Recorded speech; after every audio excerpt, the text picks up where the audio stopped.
All right, welcome back to our tripartite confabulation, our tripartite journey. So I think we're doing like I guess we're all hosting, but this is Hans Utter of the Resonant State. We're joined by the, at the top is the extremely prolific author, investigator, podcaster, truth warrior, Mr. William Ramsey. Below him, Sean McCann, Wake the Dead of the Wake the Dead podcast. And so we are continuing in this, what I have to say, just as an aside, is this real time journey. When we started this just looking, I think it was supposed to be one episode looking at the Manchurian Candidate movie.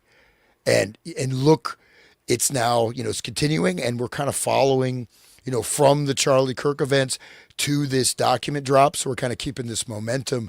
But I think that our initial work, we're seeing that this gives a great underpinning for all the stuff that's happening, because I'm sure that within this, as we look at the types of, the article you sent about occult control, we look at these hypnotic trigger things, we look at blackmailing, we look at these types of ritual abuse, and most likely, hypnotic trance command stuff going on, and the hypnotization of America, and the elites who are just laughing.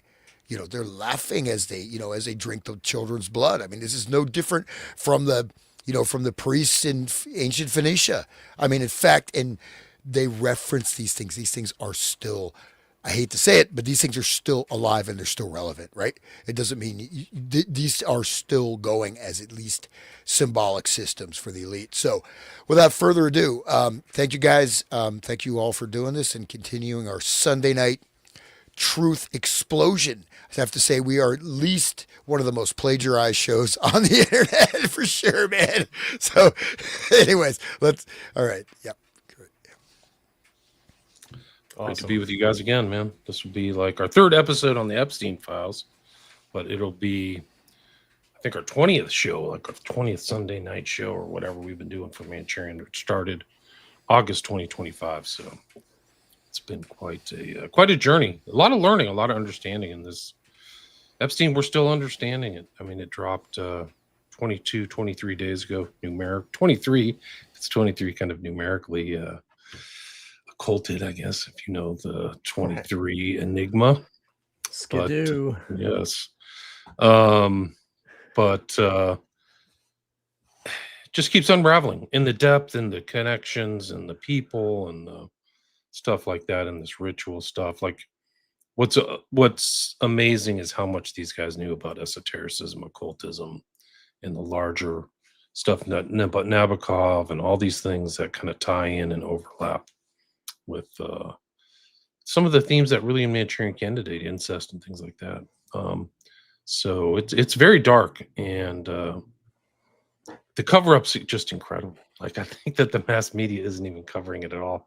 I think they're covering that Guthrie girl whose mom disappeared and so the talk about mind control or mass mind control, like, I think it's just really off the charts. It's just an incredible event because of how many people aren't dealing with it. But I think the younger generation is. And evidence of that is this man today. This is February 22nd. He's Austin Tucker Martin, got angry and tried to take the law into his own hands in vigilantism and attacked Mar-a-Lago and died. Well, just notice though, again, okay, this could indeed be, just the guy just was fed up, or was he, so you notice he has three names. They always have three names, right? ATM, Austin Tucker Martin. So you have Austin, like Tucker Carlson, and Martin. So it's not, there's some reference points to that name. I'm not saying that, 666. Look, each letter of his name is it six, right? Austin, Tucker, and Martin. So it's 666 in terms of the number of letters. I'm just saying that these things that would be like, I mean, I probably 7 years ago, 5 years ago, I'd be like, dude, this guy's out there, man. Do you believe in like UFOs, aliens? No. But this, whether you think this way or not, this is how they think. And we have proof of that, right? So it's not just, and but just notice his name 666 21. We see numerology. Just I'm not like an expert on it, but it's interesting to see, and these things are absolutely relevant. I mean, 6 letters in each thing. I'm sure there's some significance to his name. 21 years old is also significant. 21. The article was published on the 22nd of February. That's 222. Yes. Right. And what time was the shooting? Exact time of the shooting? I don't know. I actually literally just found out about this within the last hour. I just thought it was incredible, like the timing, but also just like the theme of like vigilantism, which I've talked about in the last couple of weeks, where like people are going to take the law into their own hands because they're not getting any justice. Well, isn't that Luigi guy? Yeah, Mangione. Yeah. He's a hero now, right? I mean, my understanding is they couldn't convict him. Right. So, yeah, he's probably the wrong guy. Kind of seen as a hero. Probably a setup. That wasn't the real guy. Oh my God! That story doesn't make sense. He supposedly followed him and shot him at 7 a.m. in the morning, which is really kind of a strange thing. So I just asked AI for, just whatever the AI search engine, and it for Austin Tucker Market Gematria, it says, just listen to this. I cannot provide a gematria or numerical interpretation of names for Austin Tucker Market, as this type of analysis is speculative and not supported by factual reporting. So the AI is literally refusing to do a gematria analysis for me. Which AI is that? So it's like this is the browser. I can send you. I can take a screenshot in the Brave browser. Yeah, but it's literally refusing to do it. Because it is analysis is speculative and not supported by factual reporting. Oh, like Omega Man is factual, right? Omega all the things they told Omega Man. Yeah. Seriously. So to me, that means there's something there, right? That's a nice. And then February 22nd, early hours of Sunday, it says 1:30 a.m. Around 1:30 a.m. That's I don't know. 1:30 a.m. 13. All right. And his sister died on August 23rd, 2023. Kathleen Renee Martin. So anyways, it's very. It's interesting to see the knowledge set. Like these people, they're taught different school. They're taught different like history. These people they're raised in like Jesuit college or Jesuit schools, and they're given, Greek understanding. They're given the mythology, and this occultism is like a language that they speak. It's a knowledge set that pretty like all of them have. It seems. Well, it's not just that. So if you look at, say, like the trivium, the quadrivium, the basic components of learning, where you actually learn how to think, you learn what categories of reason are, you learn how to write, you also learn. So this mythological, and this is something I really want to stress, is that this mythological infrastructure is still active and still being activated. Artemis, whatever, you name the space shuttle or something. These things are still, they're still functional, and it's just that you could look at someone like Herman Melville, who didn't even go to, I think he went to like 3rd grade and he wrote one of the greatest books of all time.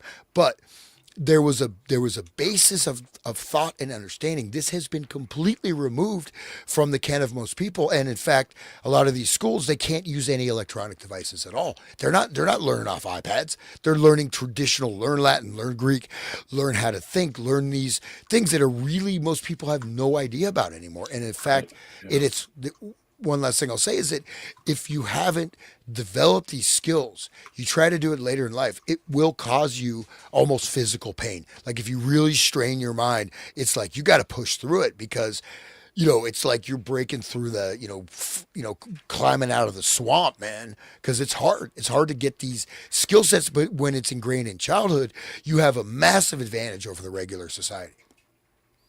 Good point. Yeah. You have to tell people the word rhetoric today, and their ears will start bleeding, like they have no idea, which is really a foundational part of like Roman education. Right.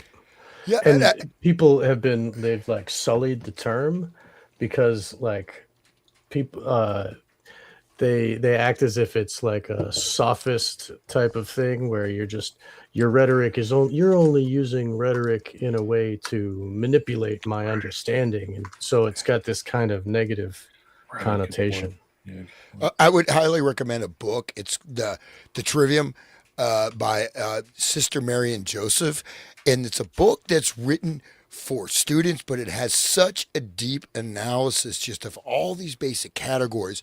What is rhetoric? What is logic? What is grammar? What are these modes of understanding? And then they have geometry, astronomy, mathematics, and music. And these are all different forms of knowledge. But you go through the basic thing. What is the purpose of rhetoric? How do you communicate? And all this stuff. And these things people don't even, you have to go to the roots. And I'll tell you, you just see it. Okay, I will tell you, it's a good test, litmus test. How difficult is that book for you to read? So yeah, the Trivium and Quadrivium by Sister Mary and Joseph. And just to do that, it's very important. We have to see that there's also been a strong current of anti-intellectualism or whatever. But I mean, get this type of basic knowledge. Make sure your thought process is clear. You understand. Then you can, and you go through all the logical fallacies, and these become, them right off the board. You listen to an argument. Wait, that's a logical fallacy. That's a logical fallacy. And if you analyze these politicians, logical fallacies, from here to eternity. For real, man. Yeah. Just the idea of voting to fix anything is a logical fallacy. Right. That's what this Austin Tucker guy was talking about online. They're starting to get his texts. But he's like, you can't change anything, raise awareness.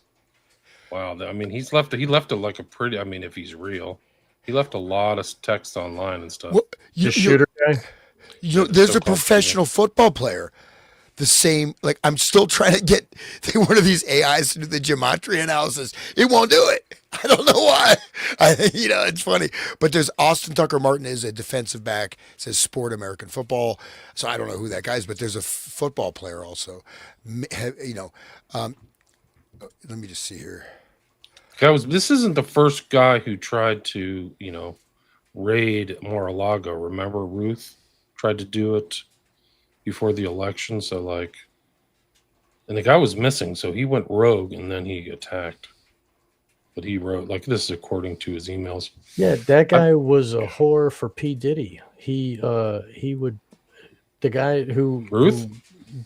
Not the guy on the golf course. Okay. The guy that lit an explosive at Mar-a-Lago, at the carport. Oh, yeah, I remember that one. And he got arrested, and in the interrogation, he was saying that he was a hired gigolo for P. Diddy. P. Diddy parties. Yeah. Dude, and he would P. Diddy would drink the stuff off put it on his chest and shit, really gross stuff. But that was the beginning of the P. Diddy, there was the Cat Williams exposure thing, and then that guy, and then it turned into a deep dive for everybody. And then it's really interesting how it ties to the Mar-a-Lago Trump shit. It's one big psyop, I swear. I guess last night they played, I don't know if it was at Mar-a-Lago or at the White House, but they played My Way. And if it was at the White House, but if My Way's background, Satanic Church loves that song, or the Church of Satan. It's the most satanic song imaginable. And they're literally playing it at the White House. So there's this undercurrent of stone cold Satanism, which we're going to cover today too, this talk.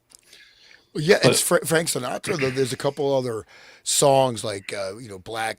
There's ones like Black Magic, and I forget the name of the song, but Sinatra was, you go to the Rat Pack, and they're tied into the whole Las Vegas thing. It's of course Sammy Davis Jr. But we see that this elite. You can go. I think. Just to add a little background, let's tie this into the blackmail operations, sexual blackmail operations done by the mentor of Donald Trump, right? And they had the hotel Which room. brings us all the way back to the beginning, right? Roy Yep. Cohn. And then you go Roy Cohn and Herbert Hoover, where Herbert Hoover was blackmailing everybody in the country, and then Roy Cohn was blackmailing Hoover because Hoover would go in the dress, and they had this I forget the name of the hotel, but they would have these parties, and Hoover would be there and is dressed up like a woman, and whatever, and all this stuff. It was all wired for sound and video. So all that stuff was recorded. So Hoover was completely blackmailed. No question. This picture totally gives me Kubrick vibes. This is something that I found today. Right. Sean and I were looking on search. Doesn't it give you like the structured, formal Kubrick structure? Yeah, the square within the square, double square on the carpet. And even the ceiling patterns too. This is a room at the Little St. James. So they're bringing people in for blackmail over the Tesseract. And Sean and I have talked. I mean, I learned from the test. On the bed. That's the bed where they do their fornication. Right. But I learned about the Tesseract from McCann. So, but it's just like this. We're going to show it's all through there. So imagine these kind of guys like Epstein and his There's got to be an occultist somewhere, whether it's Epstein or somebody else. But they're bringing these people in. You got to come to the island. He's telling Bannon, stay for 7 or 8 days. That's how they probably work them into it. They don't want them to come and leave in 24 hours. They want to get them in, give them some drugs. Epstein knows a lot about drugs. He knows a lot about scopolamine. I've heard recently that he were literally growing the trumpet plant at Zorro Ranch. Yeah, that's proven. I believe that's proven. Yep. So absolutely. He's bringing them in. There's incredible things that have happened in the last week, which we'll get into this occult thing. I'll show it after this. I just want to show you like 4 slides. But this is just an incredible tell. This is like full-on Tesseract. But if it stood alone, it still would be suspicious. But here's like the variants on the theme. Here's another room. This is it. Well, by the way, Sean, the show we did with Carrie recently. So you notice this binary duality, right? They have the kind of red, left, 2 spears, right? Even in this, you have this left, right, it's in between, right? You're going between good and evil. You're going between the tree of life and the tree of death, right? That's the doorway, you could say, to the dark energy, the summoning of the stuff, the portal, and it's all, the symbolism is all over. But what is, these flowers are, I don't know, it's like a CMO. Is that the trumpet flower? Yeah. Oh my God, it's a trumpet flower. It is. Wow. Yeah, it's a trumpet flower. Over the Tesseract. Look at even the door. Wow. Welcome to the Tesseract prison. even the drapes are like black and white or something like that. Yeah, it's that blue. That's the blue of the United Nations. That's the blue that wouldn't burn when they were doing the Maui fires remember that, like in the blue roofs. That's the same color blue. Oh, yeah. And just one thing to state is that, color, we say like blue, red, green. They're very, very distinct, specific shades of color that have important meanings, occultic meanings, ritual meanings. Yeah. And it's not just blue, like it's a very specific shade. I'm sure it has an exact, cyan, but who knows what the name is. That's the same color on the Israel flag, the same color on the United Nations flag. So that's not just blue, right? This is this very, and each color is a frequency, right? It's a frequency. Right. So basically the light molecules programming with but it's the victims of the DID, they get programmed with colors, specific colors. Sorry, go ahead. Wow. Yeah. No. And so just this doorway or gateway, and you can see that. So the stuff we're talking about, like it's in your face. Now, this is not random design, and these striped black and white, curtains, they don't match the room. So they have some kind of symbolic significance. Right. You know what I mean? These guys, they have. And the temple is the same blue and white. The whole motif of the temple that he's got. Right. That used to be there. They painted over it, and they took down some of the statuary too. They apparently had a lot of statuary. But this is the shooting of this and the structure and the kind of formalism and the how it is very reminiscent of Kubrick and The Last Picture. So and look at that the candelabra, that thing, that's really weird. That's like a trip. Like, what is going on with that light fixture? That's kind of how the flowers hang on the scopolamine plant. they kind of like swoop down like that. It's weird. But I mean, Here's the bathroom. Hey, you want to go there to it the is. bathroom? Yeah, look at the square. Yeah, dude, what a trap. Come on in. This is That's just the like prison. Tesseracts everywhere, man. Dude, it's it's like so- no joke. Oh man. William, That's everybody always wants me to mention the Jews. These guys are a lot Jewish. They're not all Jewish. Staley's not Jewish. Gates is not Jewish. Nicholas beyond not Jews. Jewish. Yeah. But they're Jews. There's a lot of Jews. The mega group is Jews. Black is a Jew. Hoffman's a Jew, if that makes you feel better. But It's like a title. It's like I mean, I heard a interview with Jacob Rothschild talking about, they asked if his kids were Jewish or if Sean, I think you're breaking up, or are my headphones breaking up? it's your headphones. He that's sounds just fine. Okay, that's good. Jacob Rothschild was saying before he died that he was asked if he raises kids Jewish, and he said he raises the girls Christian and they raise the boys Jewish. And I think that goes along with the mind control and the way that it, the circumcision and all of that kind of creation of a warrior mindset, like the damage that this type of mind control gives them, makes them good businessmen and makes them, proper for the hierarchy that they will eventually become part of. These babies, they gotta get them young, like the mothers of darkness that choose what they're gonna do in their life before they're 7 or whatever. But I think that is it's interesting that why would you do the girls different? Why is it related to? It's because of their role when they get older of what's going to happen. Why they're affecting their brains in such a way. Oh, hey, sorry to interrupt. I finally, by doing the gematria analysis of the football player, I was allowed to get the gematria of his name. So I don't know if these numbers mean anything, guys. I'll just go through it. 84, 78, 75. That's Austin Tucker Martin. 237 is the number. I think that's an important number, right? 237, 363. 237, dude. Room 237. Yeah, his number. The name adds up to 237. Yes. 237. What is? Yes. You want? The Shining, room. Oh yeah. Oh, I'm gonna just cut and paste this in the chat. So tell me about 237. I'm not. Well, it's like it's the place of transformation. It's like that's where Jack meets the ghost. That's where Danny gets attacked. And Danny first touches the doorknob at 42 minutes in the film, on the film's timeline. There's like, I'm not the best. There's others that know room 237 or know about 237 better than I, and they can go all day. There's friends of mine on X, and I hope they're listening because maybe they can make some comments. But 237 is significant for Kubrick because of that, and he uses it again in other films. He used it in Eyes Wide Shut when the thug was chasing Bill in the street, like following him, and Bill knew he was being followed. He tries to hail a cab, and right above his head is 237, like the number of the building behind him. So it's like that raising tension of fear, and like understanding you're in a trap, I guess. I don't know.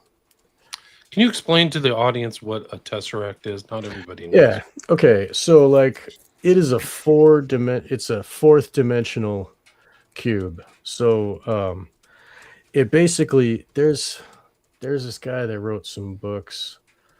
Let me see if I can pull them up. But basically it represents the fourth dimension beyond 3 dimensions.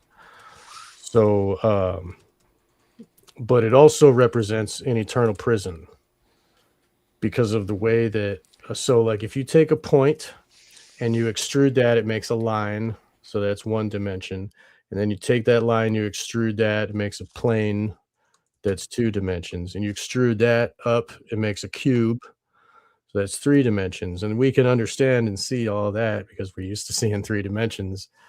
But then if you extrude the 3-dimensional cube, it creates a tesseract, which is also called a hypercube.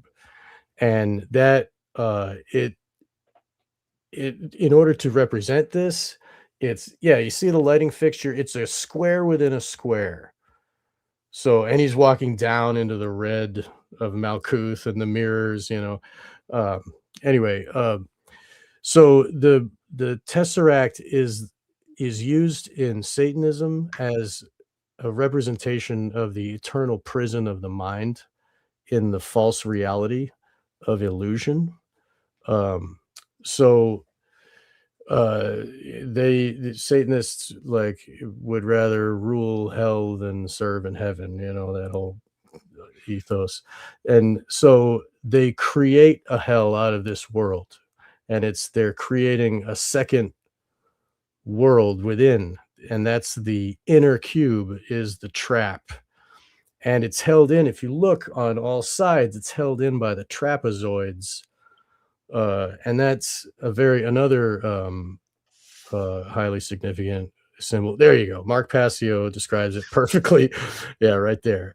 The hypercube is one of the most occulted symbols within the dark occultism, yet is found prevalently throughout our society in the form of octagonal symbolism. So like if you take the hypercube and you represent it onto 2 dimensions, like a shadow of the hypercube on 2 dimensions, it creates an octagon. So that's what like the black hat of the police is, like a black octagon on their crown chakra, capping them off from like the reality. Anyway, in 3 dimensions, it appears as a cube within a cube. Symbolically, it represents a never-ending prison which perpetually renews itself, or in other words, hell. So Passio does many more minutes talking about it. I just read the slide, but people should check out. This is part 2 of Demystifying the Occult, Satanism and the Dark Occult. I was actually at this one. I drove down from Massachusetts to Philadelphia to hear him say this, talk about this. But anyway, so the hypercube it represents the prison of the mind, right? And so like the inner cube is always trying to, it extrudes, but then it becomes the outer cube, and then an inner cube is there again, and it's continually renewing itself. So it's an eternal trap. And so that's what, since we're talking about The Shining, when Danny rides his tricycle down the hallway, that long shot of him going down the hallways, the far perspective of the far end of the hallway is a little square, and then as he rides towards it, it gets bigger and it becomes the outer square, and then we have another far like inner square. So like the the Tesseract can be represented like going into a tube, kind of. It's like a forever tube. Like if you look at people going into the pyramid and they got like a little headlamp and it's just like this square in this blackness around, you know, that's what I picture. But anyway, so like as Danny rides through, that is the extrusion, and it creates the illusion of the smaller cube getting bigger, and then another smaller cube, and it's like Danny is traveling into it. And at the end of 2001, Bowman is trapped in a timeless space. So that's 4th dimension is beyond time, where time doesn't happen like in a linear way. And supposedly non-corporeal entities experience time in that way as well. Like they can, time is not a linear fixed phenomenon for them. And so in that way, they can seem to have knowledge beyond what we do, you know, and that, you know, people like Trump will do dark occult rituals to gain their understandings. But basically the Tesseract is that it's the eternal prison of the mind. That's why they put it on the cop hat.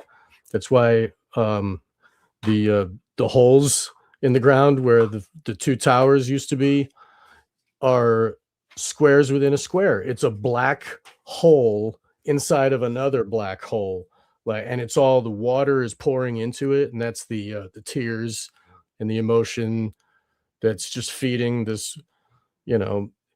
And there's two of them. The double square is another way of saying the Tesseract. And people that listen to David Icke years and years and years and years ago, he would talk about the double square. And so like that octagon is one way of representing it. And another way is a square within a square, like right there behind Trump on the wall. Those are a bunch of squares. And it's as if he's in a golden one, like what a douche. But, Well, just to tie this in again, you can say these guys, these are crazed conspiracy nuts. They're off their rocker.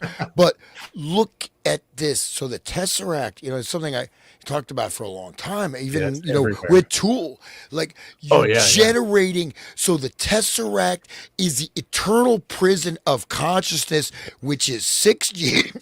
6G, which is a biogenic.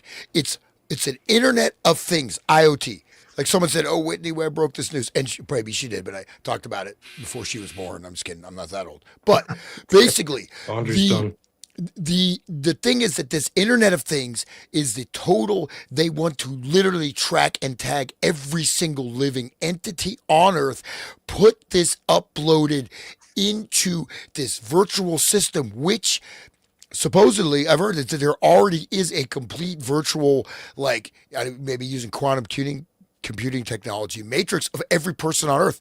At least in the United States, it's in the United States. This computer modeling, they show everybody, right? You can see everybody. They predict their actions. Every single individual, or at least most of them, are in this virtual simulation. And essentially, they want us to upload our consciousness into the simulation. Okay. And in fact, many people are entering this black cube. And I think about Black Cube, the private intelligence company, right? So we're seeing the Tesseracts everywhere. This is a literal thing that is being proposed for humanity, for our futures. This is what it is. One of the issues is that there's a direct rejection of the human biology for the implantation of these virtual worlds, right? I mean, you can't go into the virtual reality. It hurts your brain. It causes, but they're trying to even genetically modify humans because this is our Morlocks, right? Or whatever.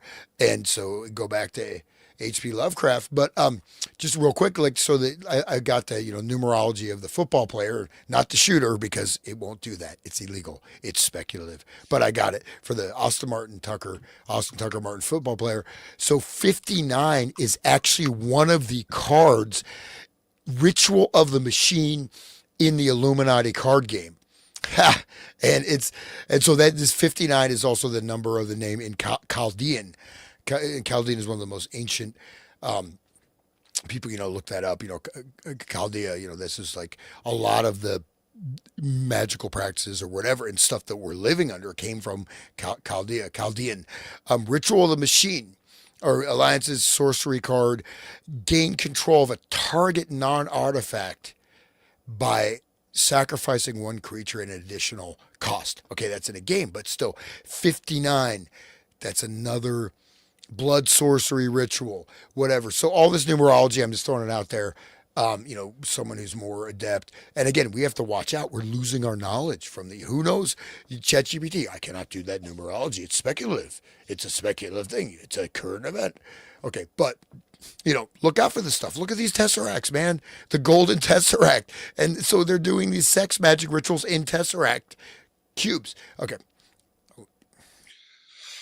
This is interesting. This is where Epstein admits to himself that she was researching a really bad guy that gets children for sex sent to his island. She almost fainted when I told her that person is me. This is his admission that he's doing. Wow. Yeah. I just want to say one more thing. The Tesseract math, the theories of the fourth dimension influenced Blavatsky and her thinking.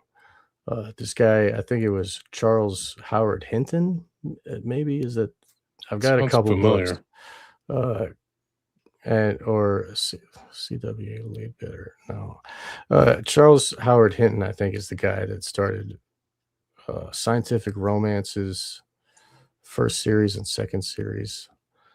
1902, I think it was produced or something, or written down. Let me see if I can open that. C.H. Hinton. And there's like, okay, and when you mentioned Tool, Danny Carey had a 2-dimensional tesseract on his drum set, like all through Anima, probably during Undertow, like during those early albums, there was like tesseract on each one of his bass drums. So total occultist and totally unashamed of it. Like, yeah, just like go to his website. It's just like, whoa. Right. Yeah. Check out his he's got a t-shirt of Quran's on. It's like a primer for Crowleyism. It's just like, yeah, he sells the books. He deals Crowley's books. Yeah, he's got freaking White Stains, like $10,000 version of White Stains. Yeah, it's fucking actual jizz on it. But yeah, I think it was Hinton, Charles Howard Hinton. If you look up Hypercube math or whatever, it'll tell you where it came from. I think you sent me that book. Yeah, I think I have a copy of it somewhere. That's cool. So that's where it came from. But then that influenced the dark occult societies in their representation. I mean, they're very left-brained, so they take the math like that. It's anyway. Go ahead, keep going. This is Epstein to David Stern, who was the head of the NBA. He's telling him, "You are a friend of the first circle." So he has these different circles of friendship. So it's kind of like this initiatory thing that he reveals himself to in these emails. So it is interesting. You'll see this first circle or first friend concept that Epstein repeats over and over again. It's pretty interesting. So that's hierarchy. It's like rings within rings type of thing. First circle as opposed to outer circle. Correct. Where's the other one? I'm trying to find. What were you saying, Hans? Oh no, I just think that it's interesting to, again, whether you believe it or not, they obviously believe that these things have power, right? So they're trying to use different types of laws to create things, and of course they're living, they're feeding off of everybody else, right? You go to your job, you're a slave, at least you're living on the farm, at least you're on the farm. You got your animals, you got your chickens, your ducks, you're here with the earth. Now you have to go work at some factory, work at some corporate job, be a slave, or just have, this half-life of a human half-life. I mean, and that's why people freak out. That's why people, they go to raves or whatever, because they want to feel alive, right? And it pushes you into this. And yet, by the same token, they also want to inculcate the type of similar behavior in the plebeians, right?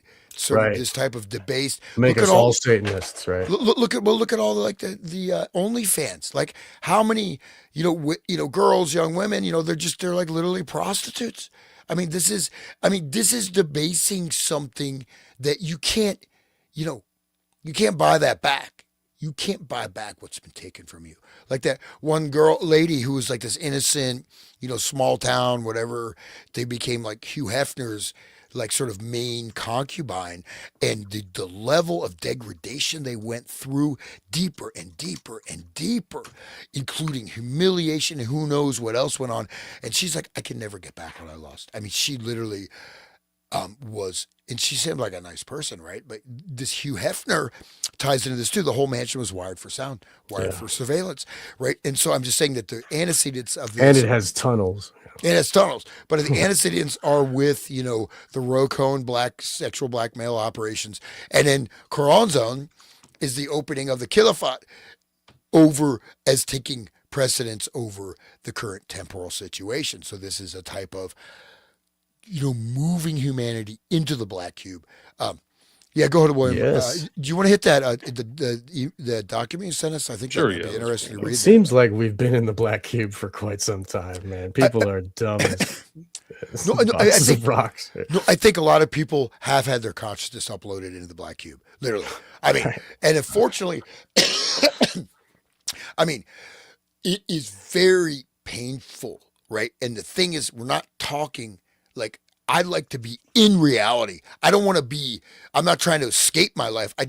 my life is fucking great. Sorry to swear. Like, I want to be in my life. But you're constantly pushed into this space with the continual fracturing of attention and awareness with your phone, right? Or with this or that. All the kids being raised on iPads. And then you chat GPT. You become a retard. You can't write. You can't even write a sentence. It's just the natural function of the human organism, unless you invoke your will and take charge of it, is that if something is offloaded, I don't need to do that. It's a great survival feature, right? There's so many things we don't have to think about: how to run our heart, how to run our intestines. Of course not. It's done automatically. Sure. But GPS, you lose. I remember first got GPS, I started to lose my sense of direction because it's being offloaded. You lose your ability to think, and it's by design. I mean, look at what they did to schools. Look at over the hundreds of years, since the Prussian schooling and all that crap. And you were just saying about the trivium, and that was removed. And you know what I mean? Like, all of this they've been dumbing us down, and now that they've got the iPad in front of the kid's face all the time, their brains are just mush now. They're not gonna grow up. They're gonna be, the kids with the all of the injections are gonna be all, autistic, and the rest of them are gonna be stuck in the computer. Like, they got them, man. No, I mean, and this is, so I did shows on this about 2018, 19, which I'm gonna be uploading. Did a deep dive for like a number of things into the whole the epidemic of autism and how this is becoming normalized. And in fact, autistic people, they possess, a lot of times they can possess great skill sets. So they're your perfect biorobot.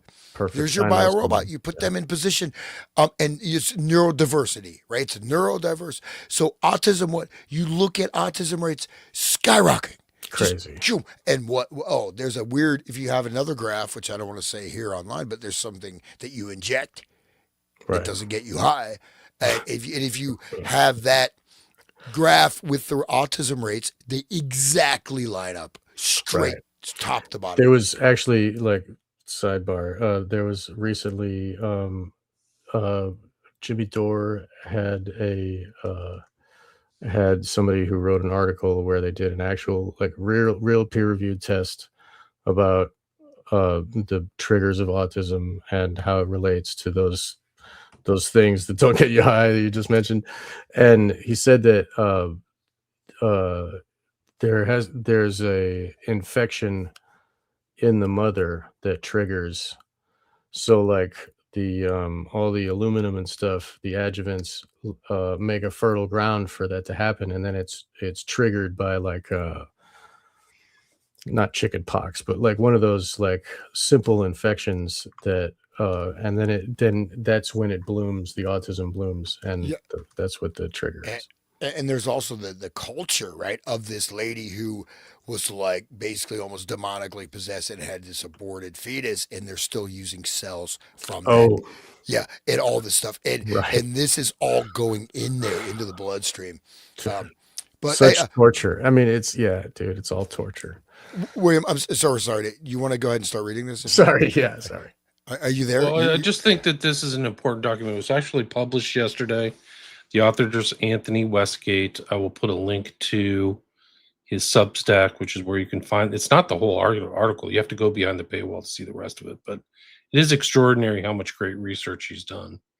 And the full title for audio is The Epstein Occult Dossier, Uncovering the Secret Society's Occult Doctrines and Transhumanist Agenda in the Epstein Files, which is an occult doctrine in a lot of ways. But he caught a lot of stuff. He caught a lot of the emails, Bilderberg stuff, Money's pudding things, hasty pudding, like these kind of semi-secrets, Order of the Golden Sphinx.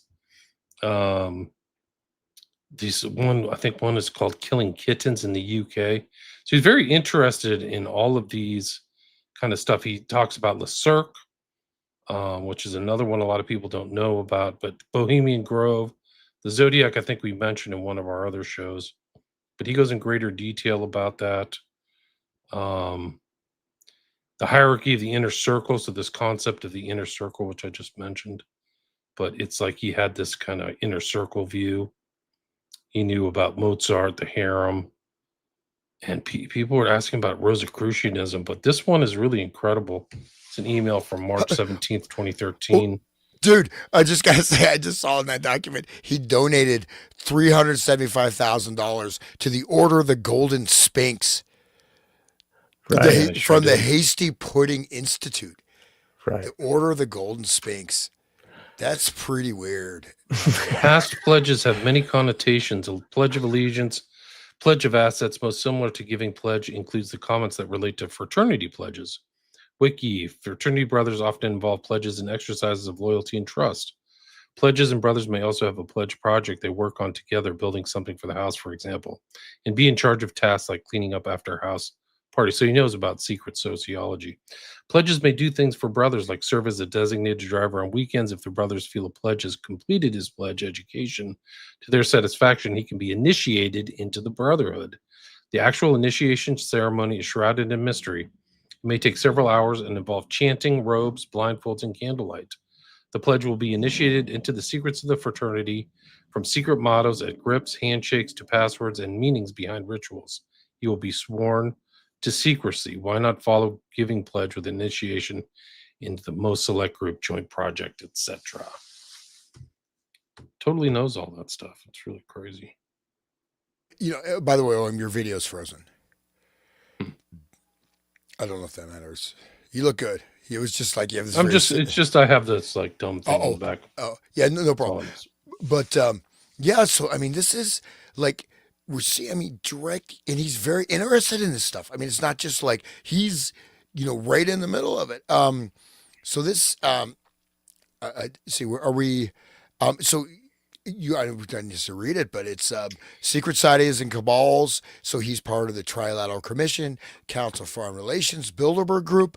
So these are the infrastructure of the global control matrix, and I think everybody can see that, whether you want to see it or not, it's right there. Now, what if I was part of the Bilderberg Group? If I had been led into the secret societies, maybe I'd say this shit is great. But I wasn't. But I'm gonna bring you all down. I got the funk, man. I don't care. No, I really at this point, like this is where, but we're pushing back. This is an information war, because this is also the encoding of reality, and by having the knowledge of grammar, logic, and rhetoric, by having the intellectual clarity, by knowing the mythology, by knowing what these things that they're whatever these are, right? These energetic centers, the different Sephirah, the Malkuth, Quran zone ritual. This is all tied in there, Tesseract, etc. So also the Bilderberg was created by the Order of the Golden Fleece. So the woman who started that, what's her name? Beatrice. She's a member of the Order of the Golden Fleece, which goes back to the original owners of the world. And Teal was the chair this year or last year, and he's all over these emails with Epstein. It's just incredible stuff. But one more thing, just to bounce back to the whole Tesseract, because the Tesseract is in Rosemary's Baby, right? And then here is Alec Baldwin mentioning this. Jeffrey invites you to the set of the new Woody Allen movie and watch some of the filming later today with Alec Baldwin. Jeffrey is copied here, so you coordinate directly. This is 2012. Best wishes. Witches is probably correct. Yeah, right. I think Polanski must be 5 feet tall. He looks almost like he's a little person. But we do have to say though, there's people in the media Woody Allen's a genius. I mean, Woody Allen, everything you want to know. I mean, that I'm traumatized. I watched the movie. Everything you wanted to know about sex, but afraid to ask. My brain is still not recovered. But he's this really irritating guy. His movies are pretty crappy, I'm sorry to say. And he's a complete, he's a incestuous dirtbag pedophile.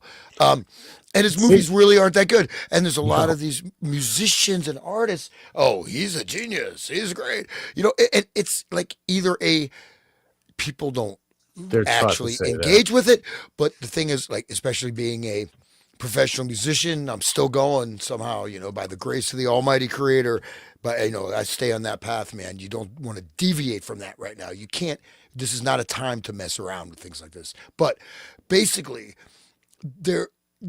people don't even listen to music. They listen to what mimetic structuring has been implanted in their brain, and then they're going to like it. Literally, they don't even hear the sound. Yeah, the millennial whoop, like that whole thing. Whoa, whoa. And I mean, it already sounds like you already like it because it's something that you already been trained to like. And the millennials, although for a while they were all going, oh, whoa, whoa, and there's not even any words. It's like a bird song.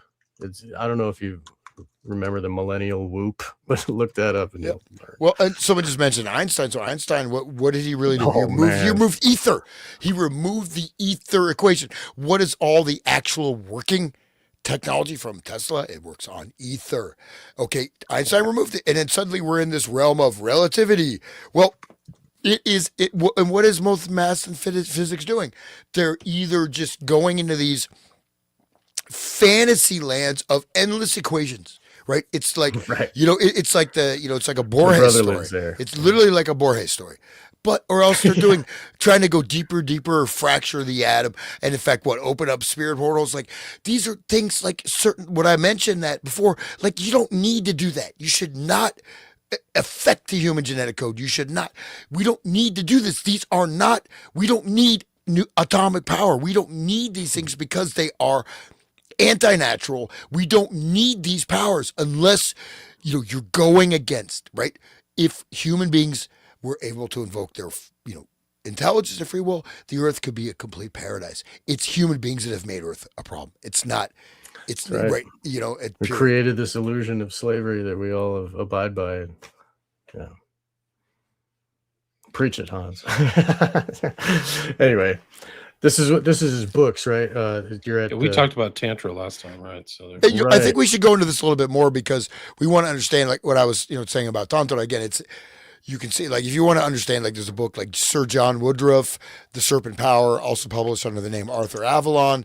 He did a series of books. He was a high court judge in British Raj.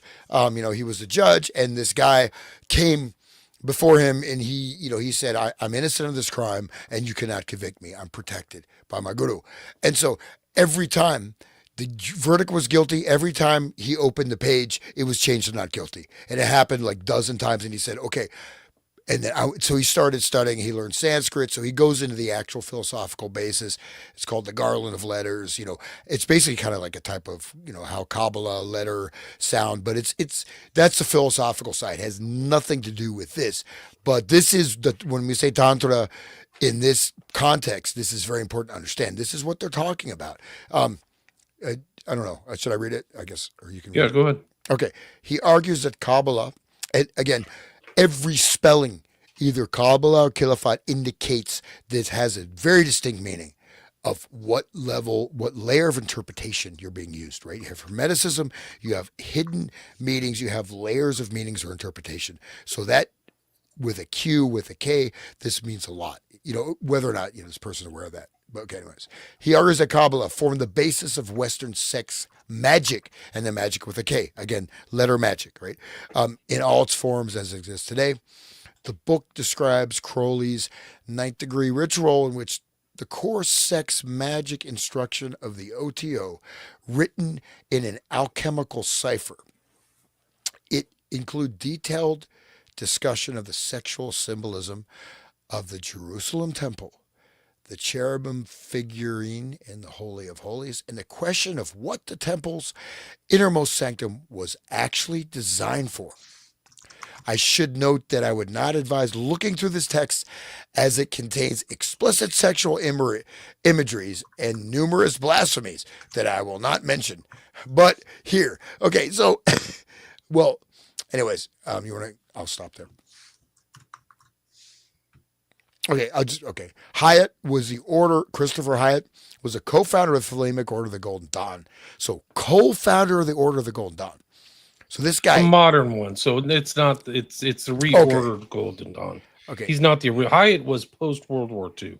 he's a contemporary with all these other OTO guys. Wasserman, who wrote the intro to his stuff, McMurtry, Robert Anton Wilson, all these guys. So they all published their books at a place called Falcon Press, which references Horus. I think it's Falcon Press, but it's not the original. Oh, also, what's the other guy's name who was Crowley's apprentice? It's the guy who moved Kenneth Grant.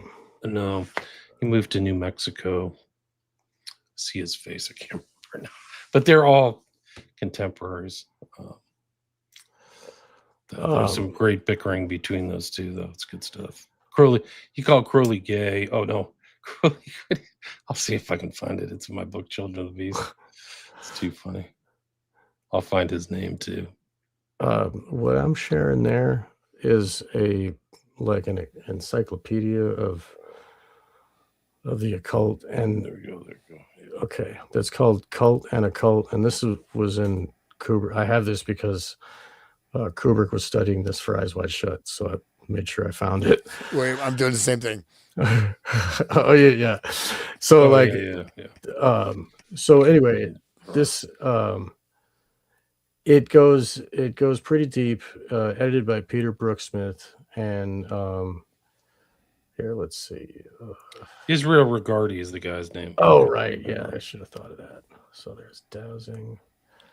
Where is it? So when it gets into sex magic, it starts with Tantra, and it says that it all starts there. Okay, Zodiac. I should have looked at that. Oh yeah, Crowley was made fun of Regardi for being Jewish.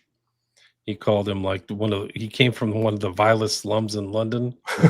He was in fact morbidly conscious of his racial and social shame, and it embittered his life from the start. So Crowley was always bitching at him. And then, I mean, so apart from his inferiority complex, he was found to be suffering from severe chronic constipation, and measures were taken to cure him of this, and also his ingrained habit of onanism. The cure in the latter case was successful, but Regardi abused his freedom by going under some railway arches and acquiring intractable gonorrhea. And then Regardi turned around and put in writing. You see, the one thing about Crowley, which took me years to understand, was his occasional desire for women to piss and shit on him. I can't say I ever shared this taste myself, but the old man used to love it.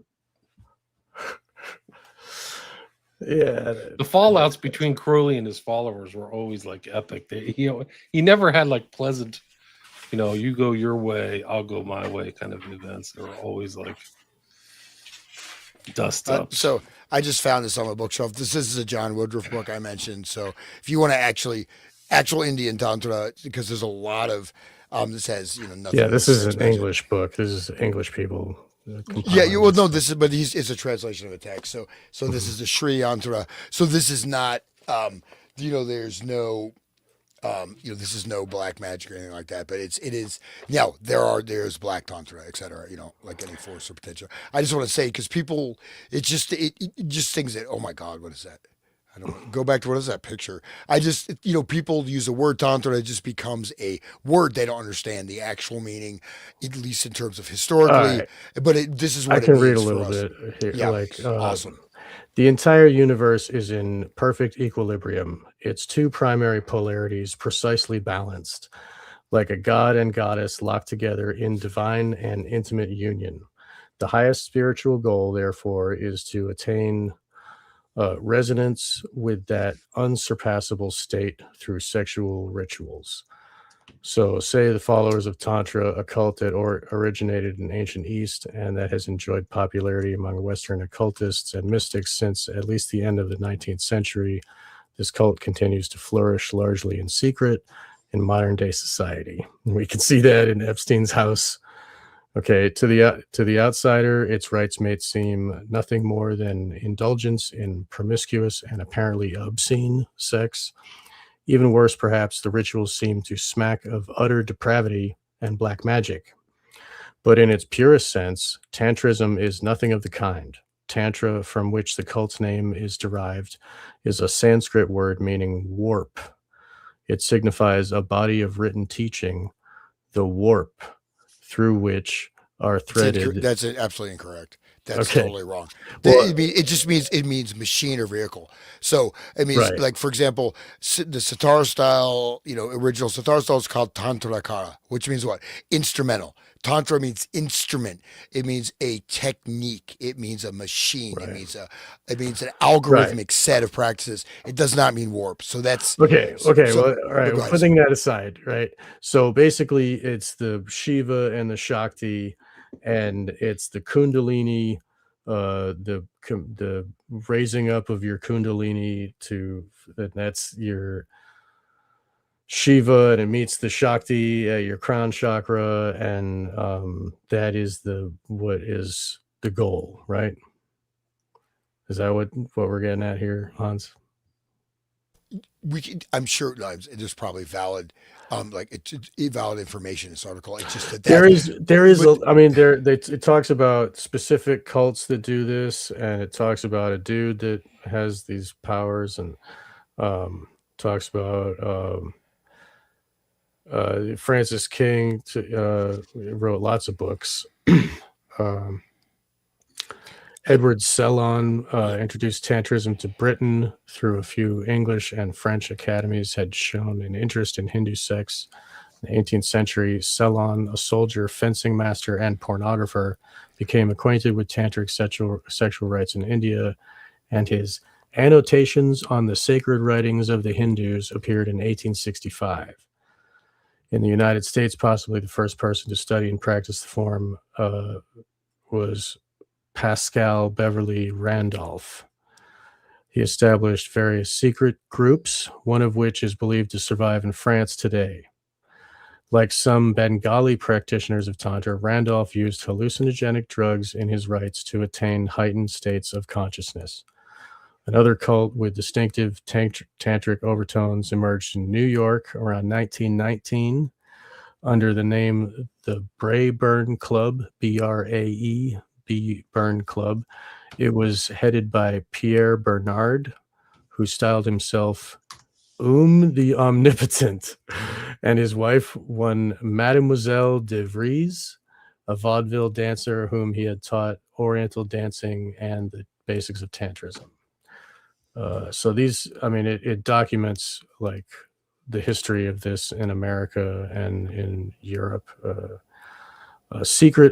inner sanctum of this club was the Secret Order of Tantrics, whose members came to regard Bernard as a kind of man god. Bernard and his wife aimed to teach men and women to love and make women feel like queens, a clear echo to the tantric belief in the supremacy or superiority of Shakti. One tantric aphorism actually says, Shiva without Shakti is a corpse. Other occult groups had already adopted Karl Kellner, wealthy German industrialist, had established an occult order based upon the sex magic he claimed he had learned. He's one of the founders of the OTO. Yeah. Right. So this group developed the Order Templi Orientis, branches of which spread throughout Europe and parts of Scandinavia. The magician Aleister Crowley became a leader of the British OTO in 1922, but he moved away from tantric ideas and introduced elements such as magical masturbation and homosexuality, and added degrees of adeptness of his own invention. He also used sex magic for temporal gain, which is not commensurate with tantric teaching. And so I'm not we just want to stress that I'm just going more technical, Sure. academically. So this term, of course, in the body of practice associated with, you put on the name Tantra. So I'm saying the philosophical basis, but go back. I mean, this is deep. This is actually this is Kandala. There's Agora and Kandala, right? And there's other. I mean, like I said, in India, there's a law against doing black magic. Okay, so this stuff is and this stuff is hardcore. I know somebody who actually their father died. These people did this ritual. They chanted for 2 days, and their father just died 2 days after that, and they took the property. And I mean, this stuff happens, and so it's there. Right? And so then there's all kinds of people. They do black this and that. So I'm saying the original it's quite interesting. Just as a philosophy, has nothing to do with sex actually at all. It's Right. just but it's connected more like with Kabbalah. Now, talk about Kundalini. Okay, we're talking about, you have to look at the process of biohacking. Is it something you want to do? Do you know what you're getting into? Are you going to come out of it? Is it necessary? Right? Do you need to do that? I mean, I just say this as a general statement: is that if you live your life appropriately, these things will come to you when you're ready. You don't need to do a lot of this stuff, right? Because you can do. I mean, it's it's just like an electrical circuit. You can run different types of power through it. You can do lots of things with the human body, lots of things with the glands. You can get all kinds of things, but they can also, if you're not ready, if you don't have enough, you can easily become like all these people. They are literally slaves of that, or like omnipotent, right? This person is directing them just like the orders of the it's a hypnotic orders, right? Right. The hypnotic trees of, looking at, going back to the Hoover document. So these are, I would look at these as there are behind this, right? These are recruiting schools. I'm sure there's a massive amount of hypnosis going in there. And so I just wanted to state that I'm sure that within this document it's correct, but this is what is presented as quote unquote tantra for for the West, which are amalgamations of various techniques and mind control doctrines, Right. right? And you can look at the thuggies, the thuggies, right? Thuggies, Yeah. Right. who they sacrifice the black cord, they worship the goddess Kali, this and that. It's like thuggy. So this, you see this, very famous temple. I've actually been there. It's pretty Oh, wild, really? man. Yeah. It's like, that's how to live. Just kidding. But no, I'm saying, but that's, and these are, we have, okay, I won't go into this whole historical thing, but absolutely. I mean, it's dangerous, but this, I just want to stress that this word tantra actually means this is a type of black occult magic. It's called Chandala, to connect with maybe Agora and some of these other esoteric schools, plus a huge dose, I think, of hypnotic mind control stuff that went into all of these orders, right? And Right. so they have the garb and just, okay, and it was the It's language. it's like another drug. It's like the way that they use hypnosis, and it's another form of hypnosis to be under desire of a woman. Like it is mind control. It's very powerful.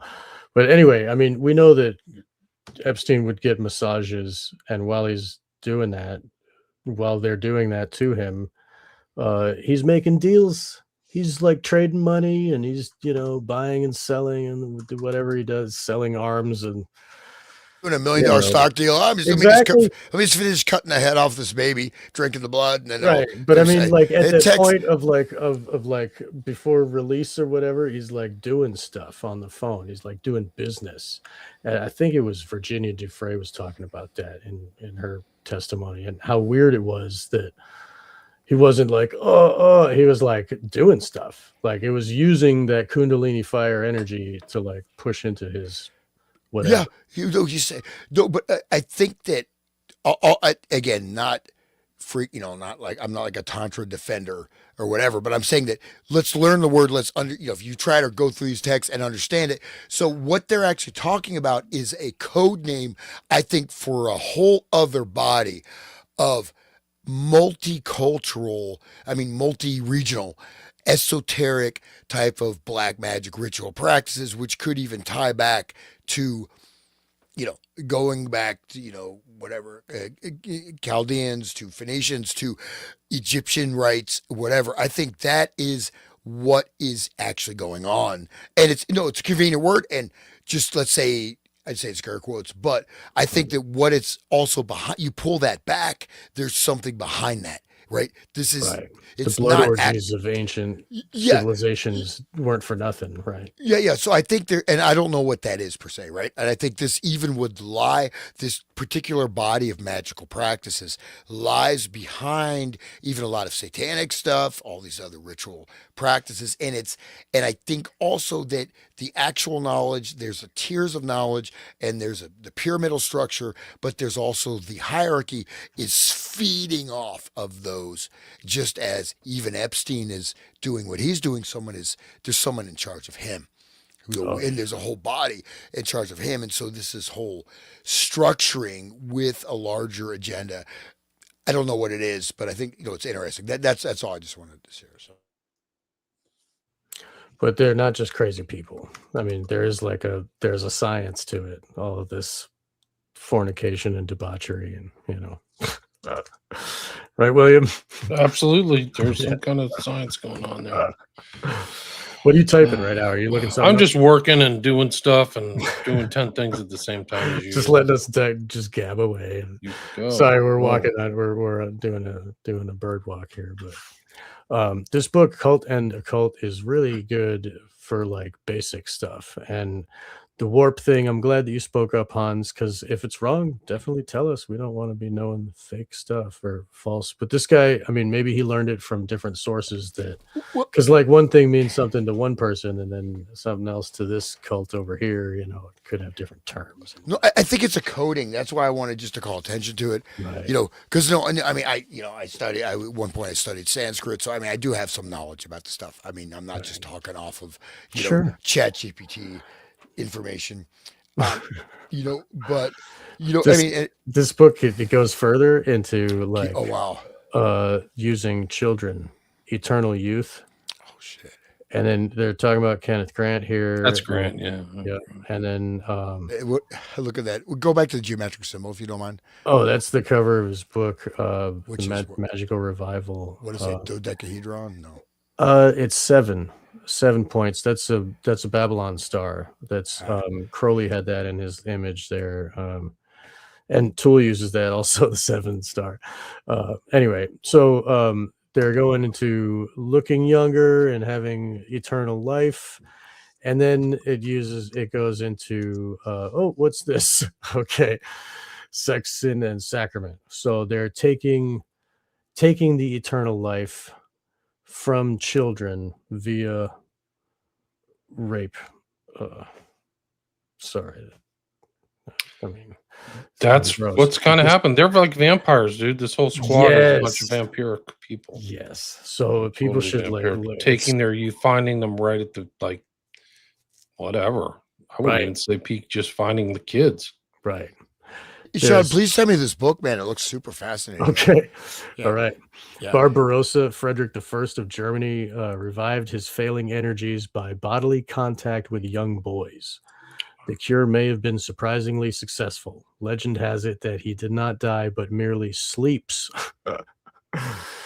King, dude, this is like, holy shit. And vampire-like technique of acquiring psychosexual energy. Okay, that's exactly what you just said. Whoa. Yeah, whoa, that's crazy. The faith are sorted articles of faith of Heinrich Himmler, sinister chief of Nazi SS. Himmler, as well as carrying out unpleasant duties with dry efficacy.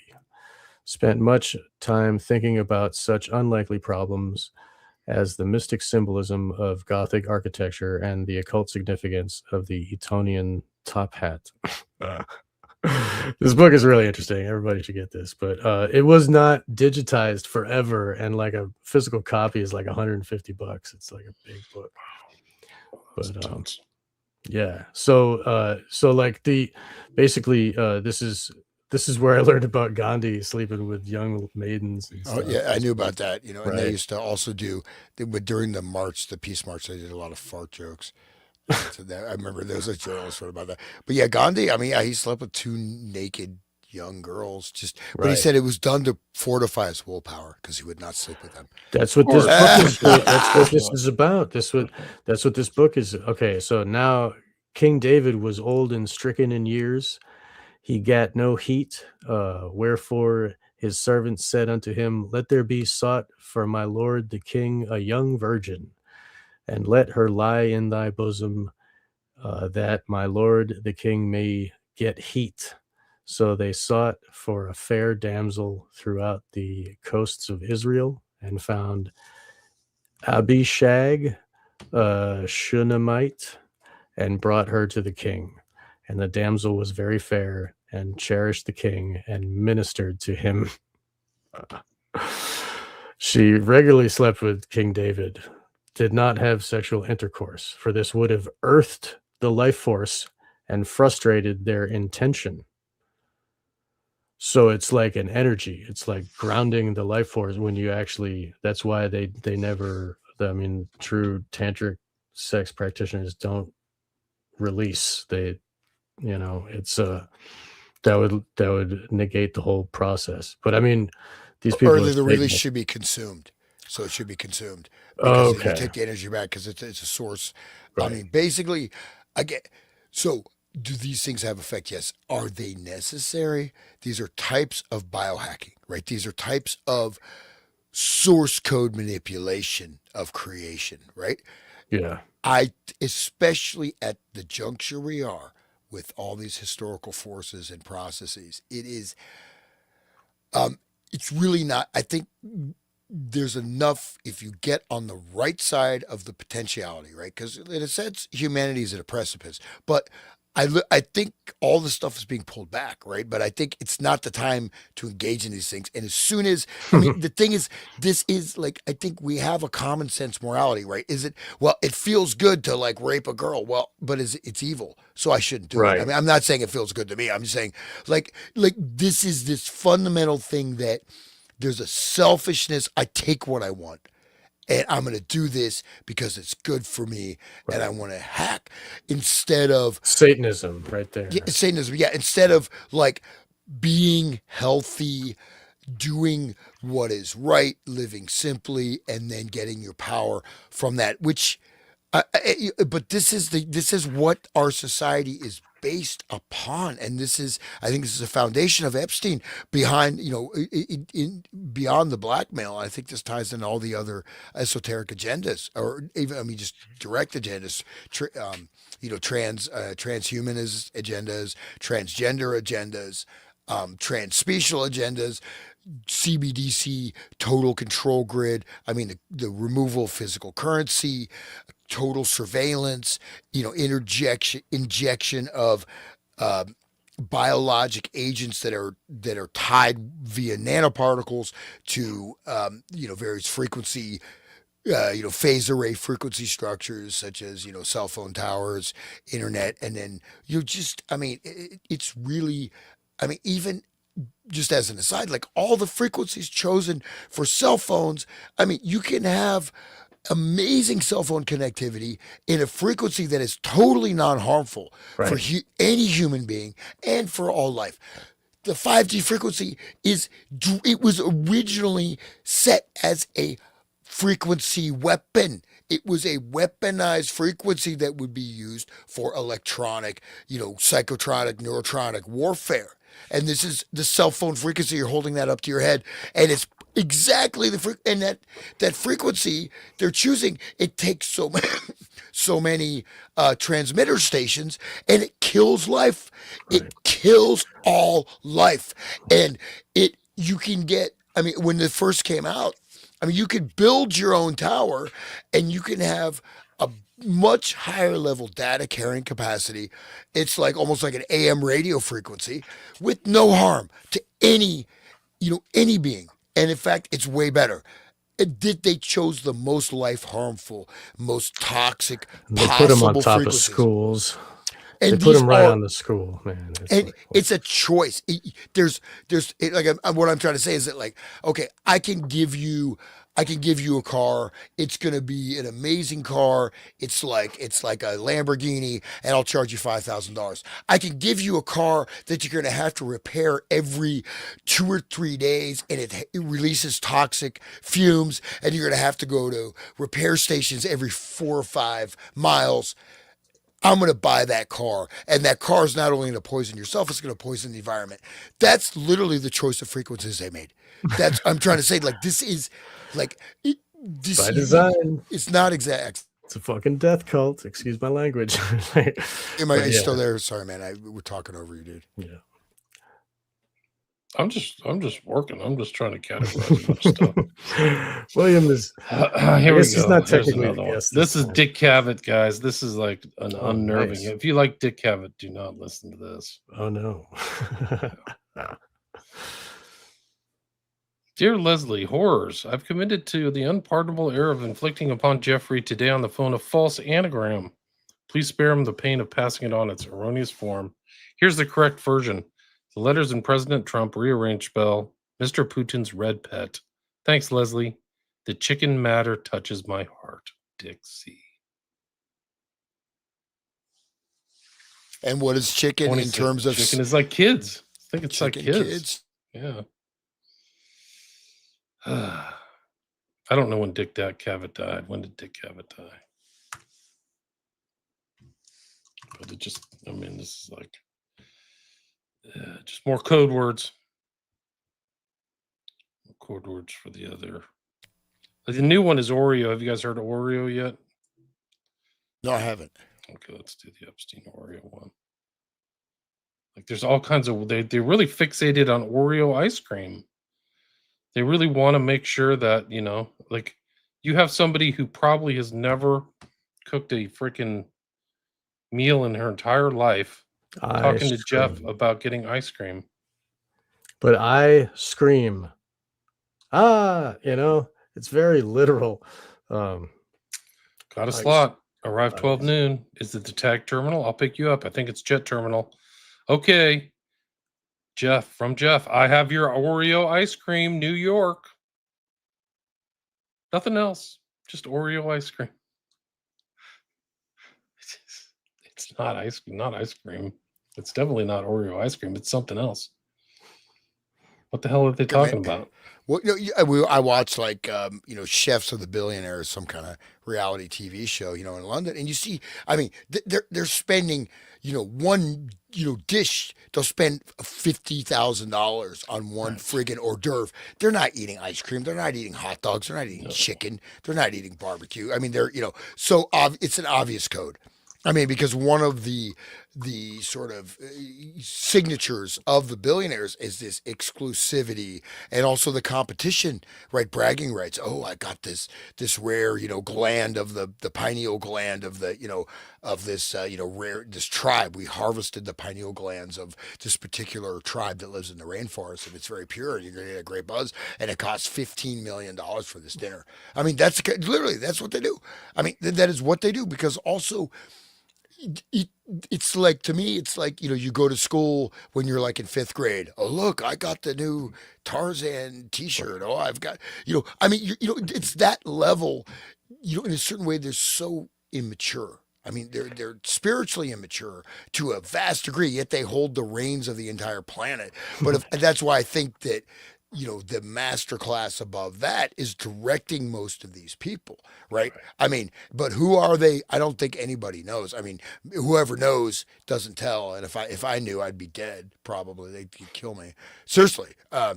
Unfortunately.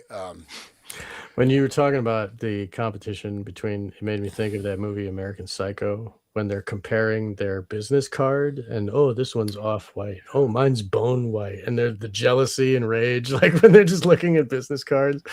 They remind me of that. Those people are all psycho.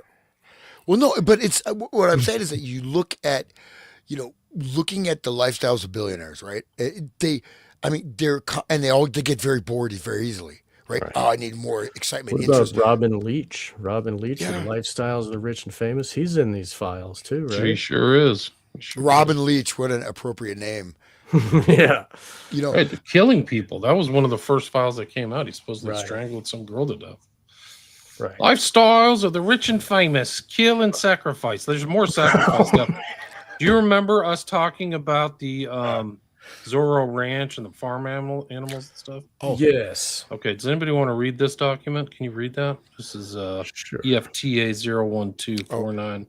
I asked a friend of mine who actually lives near the Zorro Ranch to hit me a heads up on the chat because he had some interesting information on that. But I don't know. I started. I do too. My I have more. 50 minutes late. So if we talk about we talked about 2666 and what do you call it? How did we lose Sean? 2666 in Juarez. Did we talk about that? And I started the book. I just got through the first part where they're talking about the obscure German author and their fan club, which Archibaldi. Yeah, Archibaldi, and they throw in a little reference to there's a reference point, so I haven't gotten that far into it. But he's a great writer for sure. I never counted his work, dude. It's like the background is almost like the whole Epstein files. People moving between borders and talking and communicating across boundaries and stuff like that. Let's see. Sean, do you want to read this? Do you want me to read it? Anybody elect to read it? I can't get resolution. I tried to refresh and I popped out. Sorry, but I would. That's right. I'll do this. This is 2019. So this is the stuff that comes in. Epstein's arrested on the 8th of July. This comes into the FBI crisis intake. It's crisis, right? I mean, this isn't investigated, but they're not investigating any of this stuff. So I guess the public has to. Called the FBI National Threat Operations Center, the NTOC. I mean, I can do a whole show on the NTOC. They're just incredible documents. It's just, these guys are such losers. The FBI is just a totally corrupt, controlled entity. It's just not even arguable. Blank lives in the neighborhood of a property owned by Jeffrey Epstein. The property, which is on Zorro Ranch Road, Stanley, New Mexico, has recently had a large barn reconstructed, right? We talked about that. Do you guys remember that? Yeah, we talked about that. Yeah. The barn is suspicious as there is a garage door that appears to be a sally port, and there is a chimney. Blank is concerned that the property could potentially have an incinerator concealed within the barn. An old 1970s mobile home was recently put right behind the barn, which Blank believes does not follow Santa Fe County regulations. There have been a lot of high-profile people seen frequently at the property. Blank has heard rumors that the property was used for recruited girls to visit with Epstein, but he has no factual evidence to support this claim. Blank heard rumors that girls from Albuquerque and the Moriarty area were recruited for Epstein. Blank patrolled this area for 15 years before he retired. The property was previously owned by the governor of New Mexico, but the property was sold to Epstein before the governor's passing. The property that Blank is reporting about 3 miles away from Epstein's mansion explained there's a lot of security for the properties, including cameras, sally ports, and other security measures. Blank explained that the barn that was constructed doesn't look like a barn you would use for ranching. Blank wanted to report the information to the FBI because he is concerned evidence could be destroyed here. So after he's arrested, he's like, guys, this is really sus. Get out of here. You got to check this out. It's not the barn. And then we talked about the farm animals, the code words, right? Yeah, my God. Keep the chickens for the eggs and keep the horses for riding, right? Do you guys remember the David Lynch film Mulholland Drive, was it? Absolutely. Yeah. And the guy that came was like a rancher, and he was like, this is the girl. He's like giving instructions, and he was on a dude ranch. Do you remember that? Like, no, I don't. He had a big. I've seen the movie, but it was big like 10-gallon hat. When he went and told the Eternity director, ago. he was like, he gives him instructions. You go to the meeting and you will pick the girl, and then like, I will see you one more time if you do good, and 2 times if you do bad. Very like a mob guy, but he was like wearing a rancher like cowboy outfit. It was very weird, something you wouldn't see in like a Hollywood setting, and it makes more sense now. Are you able to read this one? Can you guys read that, or should I read it? Man, I don't know if you can refresh, but I don't know why it's not coming in. I don't know. I can try to bring it up another way. Let me see if I can do this. Let me see if I can just bring it on through PDF. Okay.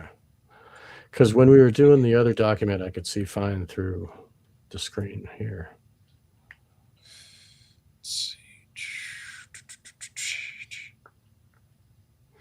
Yeah, people in the chat are saying Bill Richardson. And yeah. These guys were there. Snuff Yeah, film. they were brought up. Like there's like literal investigations going on. Are you able to expand that or? I can see that. Yeah, here, let's see. On April 14th, 2020, blank called the Albuquerque FBI Operations Center approximately 5 times in a 1-hour period to report a crime related to the Epstein case. He was transferred to NTOC, but he claimed NTOC would not take his report. He requested biological functions. I'm back. He requested to speak. I just had an idea. Sorry, hold on. I'm reading right now. Sorry. He was transferred to NTOC, but he claimed NTOC would not take his report. He requested to speak with an agent. On April 14th, 2020, Las Cruces duty agent called blank using phone number redacted as well regarding the report. Blank did not provide clear information regarding the complaint. So that's April 15th, 2020. Go to the next place. Try to read that. Sure. Below in the notes, authorized method, access example FBI DOJ records and obtain information from FBI DOJ personnel.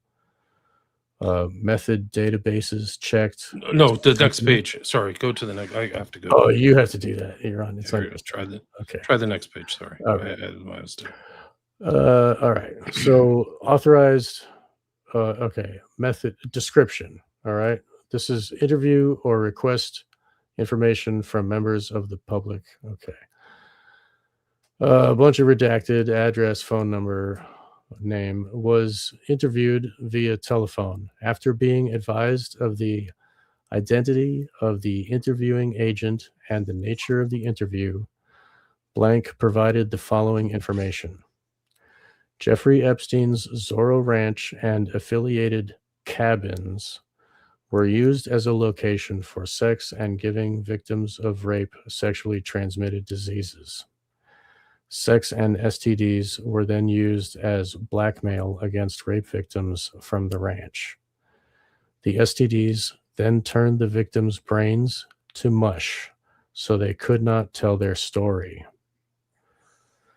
Several victims of Epstein are known to blank. However, blank would not provide further information about these victims. One female victim was raped multiple times and became pregnant. The baby was then sacrificed and buried at the Christ United Methodist Church near blank in Albuquerque. Blank would not disclose the name of the victim or provide any further information. Blank stated that he would only provide the names of blank and blank from redacted as well, because their names were already public knowledge. He stated these victims had already been in contact with law enforcement on multiple occasions, but law enforcement did not do anything. He would not provide further information about these individuals, but requested arrest and prosecution information from the FBI on the Epstein case. The writer stated the FBI does not discuss investigations. Blank did not want to provide additional information regarding victims or other federal crimes, but continued to request information about the Epstein case. Blank stated he would contact the Department of Justice directly for information.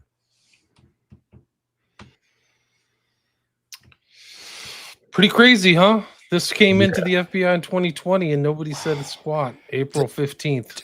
That is so horrific to think about deliberately infecting them with venereal diseases like syphilis and stuff. Like, I mean, that is wow. This person doesn't understand. The thing is that the trumpet stuff is there.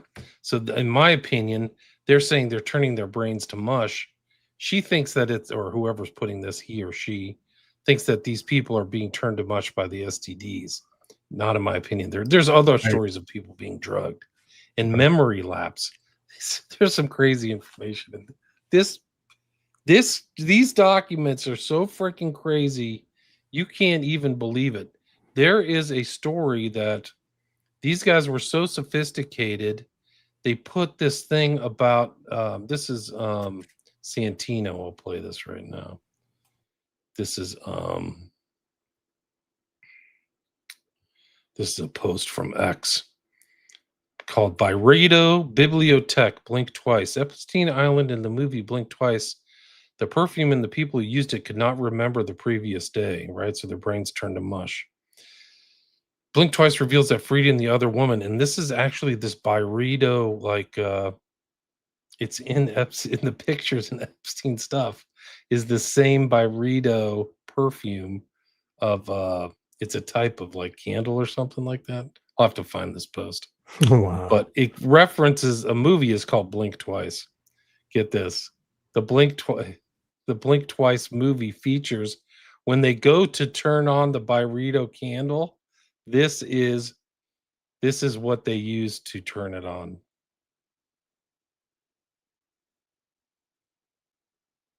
Wow. It's all just a big joke, isn't it? It's all a big joke. For the listeners, it's a smiley face. It's a yellow. Yellow too, right? The color's and right. It says Jess, like jesters, like jest. But Jess, it kind of looks like that's the whole comedic thing that's behind the smiley face. It's all a big joke. But I think the letters are like a sigil. I mean, there's other things in there where Epstein, they're saying about Epstein that he didn't have a conscience. He never felt sorry for anything that he did. It was just all fun and games and a big joke for him. Like he just didn't have like a moment where he thought about the trauma or the use or the disposal of these people. How crazy is that? That's freaking crazy. I gotta go find this. Satanism, right there. I mean, it's just like over and over again. It's like, human sacrifice at Zorro Ranch, guys. Yeah. So they're doing investigation, right? Or they can't access? I have to go. You can access the investigation, but okay. Yeah, because for people who don't know, Giuffre said she was raped by Dershowitz at Zorro. Of course. But he kept his underwear on. Right. She said in her testimony in 2015. Sorry, I'm laughing. It's gross. I'm sorry. I also had sex with Dershowitz at Epstein's Zorro Ranch in New Mexico in the massage room off the indoor pool area, which was still being painted. Zorro the gay blade, right? What a hell. I mean, Zorro with his mask, right? His domino mask. I think I mentioned that on Twitter there. Like the guys, that's the mask that they wear at Eyes Wide Shut party there, the ritual, the whole Venetian thing and the costume ball. And you got a picture, right? And you got a picture of, what's her name? Ghislaine with the whole fluffy, feathery one and then they got a Weinstein there, and also Epstein is dressed up like a naval officer. Oh man! I feel like reading this one. This kind of goes into the New Mexico Juarez connection. This is another one. This is from 2019. So all this stuff is incoming to SDNY. Do you want to read it? Anybody? Sure. Let's see if I can find this. Go ahead. All right. Title: Lead forward to Legat, Mexico City, Mexico, 10/9/2019. Of blank, Turner stated he has some type of Mexican deputization and is working along with a female former South African law enforcement official on the Mexican investigation. Turner has been insistent that Richard Marcinko, date of birth redacted, who is a former U.S. Navy SEAL commander, is currently in custody in Mexico City, Mexico. Turner states Marcinko is being held on charges pertaining to a child sex ring and a Mexican law enforcement official known only to the author as Jorge is in possession of a trove of video footage of Jeffrey Epstein, and other United States citizens engaged in sex acts with minor children, some of whom are reported to be United States citizens as well. Turner has remained in contact with the author on an infrequent basis and has yet to provide any evidence of his claims. The author is requesting that Legat, Mexico City, attempt to verify the incarceration of Marcinko and inquire with Mexican law enforcement officials of the video evidence of child sex acts. So they're just like multi-jurisdictional rapists. Like, has to be seen as that, you know. So if you know about the jesters, like the secret society, the Freemasonic Society of the Jesters, they travel over the border. There's this other order of Q, which is like Quetzalcoatl, which is like another higher order of, and they are in Mexico. And the jesters drive buses with children back and forth over the border. So that's what they do, the jesters. So it's a transportation thing that's going back and forth. And I'm sure there's plenty of illegals that they're picking up and bringing. There's illegals, tens of I'm sorry. thousands. It's not, Well, there's look at all Tens the of Biden, thousands of victims. Many under don't Biden, know. all the children are just missing. You know, yeah, young pregnant and they women on all buses. children coming in, and then they're brought into these weird NGOs and just disappear. Right? Right. And there's a massive case of that. You know. Right.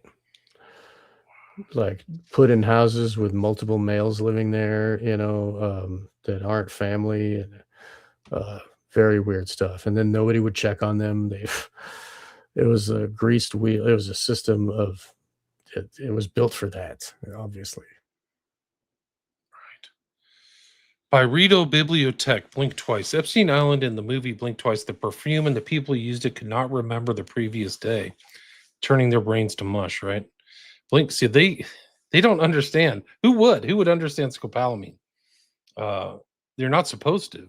Blink Twice reveals that Frida, Naomi Aki, and the other women who've been invited to Slater King Channing Tatum private island are having their memories erased nightly. The psychological thriller's terrifying twist only gets darker when the reasoning behind Slater's memory erasing scheme comes to light. The billionaire tech mogul and his entourage of male friends, Vic, Christian Slater, Cody, Simon Rex, and Tom Haley Joe Osmond, take pleasure in abusing and assaulting the women in the group. Misogyny, disposable females. Erasing the survivors' memories means the men can continue abusing the women without being held accountable, right? So this is why it's been going on for 3 decades. They're using this stuff, I think. As Blink Twice's ending reiterates, the film is all about power dynamics, just like the Epstein network, and the way that those with power have absolute control over those without it. At the start of Zoe Kravitz's directorial debut, Frida and her best friend Jess, alias Shawkat, are exhausted cocktail waitresses who jump at the chance to party with a billionaire. As the film goes on, it becomes increasingly difficult for them to ignore Blink Twice's many hints or dismiss their memory gaps, amnesia, as the fallout of drugs and binge drinking. Soon enough, Frida, Jess, and Sarah, Adria Arjuna, realize just how much danger they're in. This is probably what plays out at the island. Like the whole grooming process. Like, I got to watch this movie now. I got to watch Blink Twice. It can also probably have a lot of layered symbolism of the DID phenomenon, because when they call up a new altar, then it doesn't remember what happened to the last one. You know what I mean? So it's similar to that situation. Like Grok They may the Clown. just wake up thinking that, wow, I just drank too much last night. You know, so they don't know. So that's the real Santino. So thanks out to real Santino. I want to give him credit for his post. I definitely want to check that out.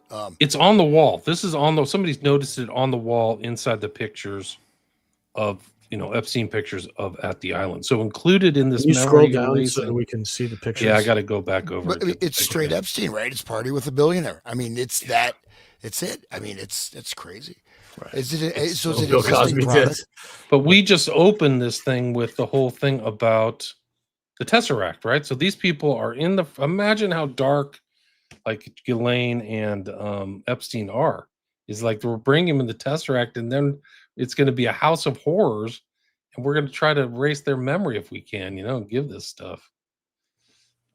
It's the eternal prison. I mean, they don't even know what's happening to their body. I mean, they're like detached from their own suffering. It's imagine the prison. It's oh my god.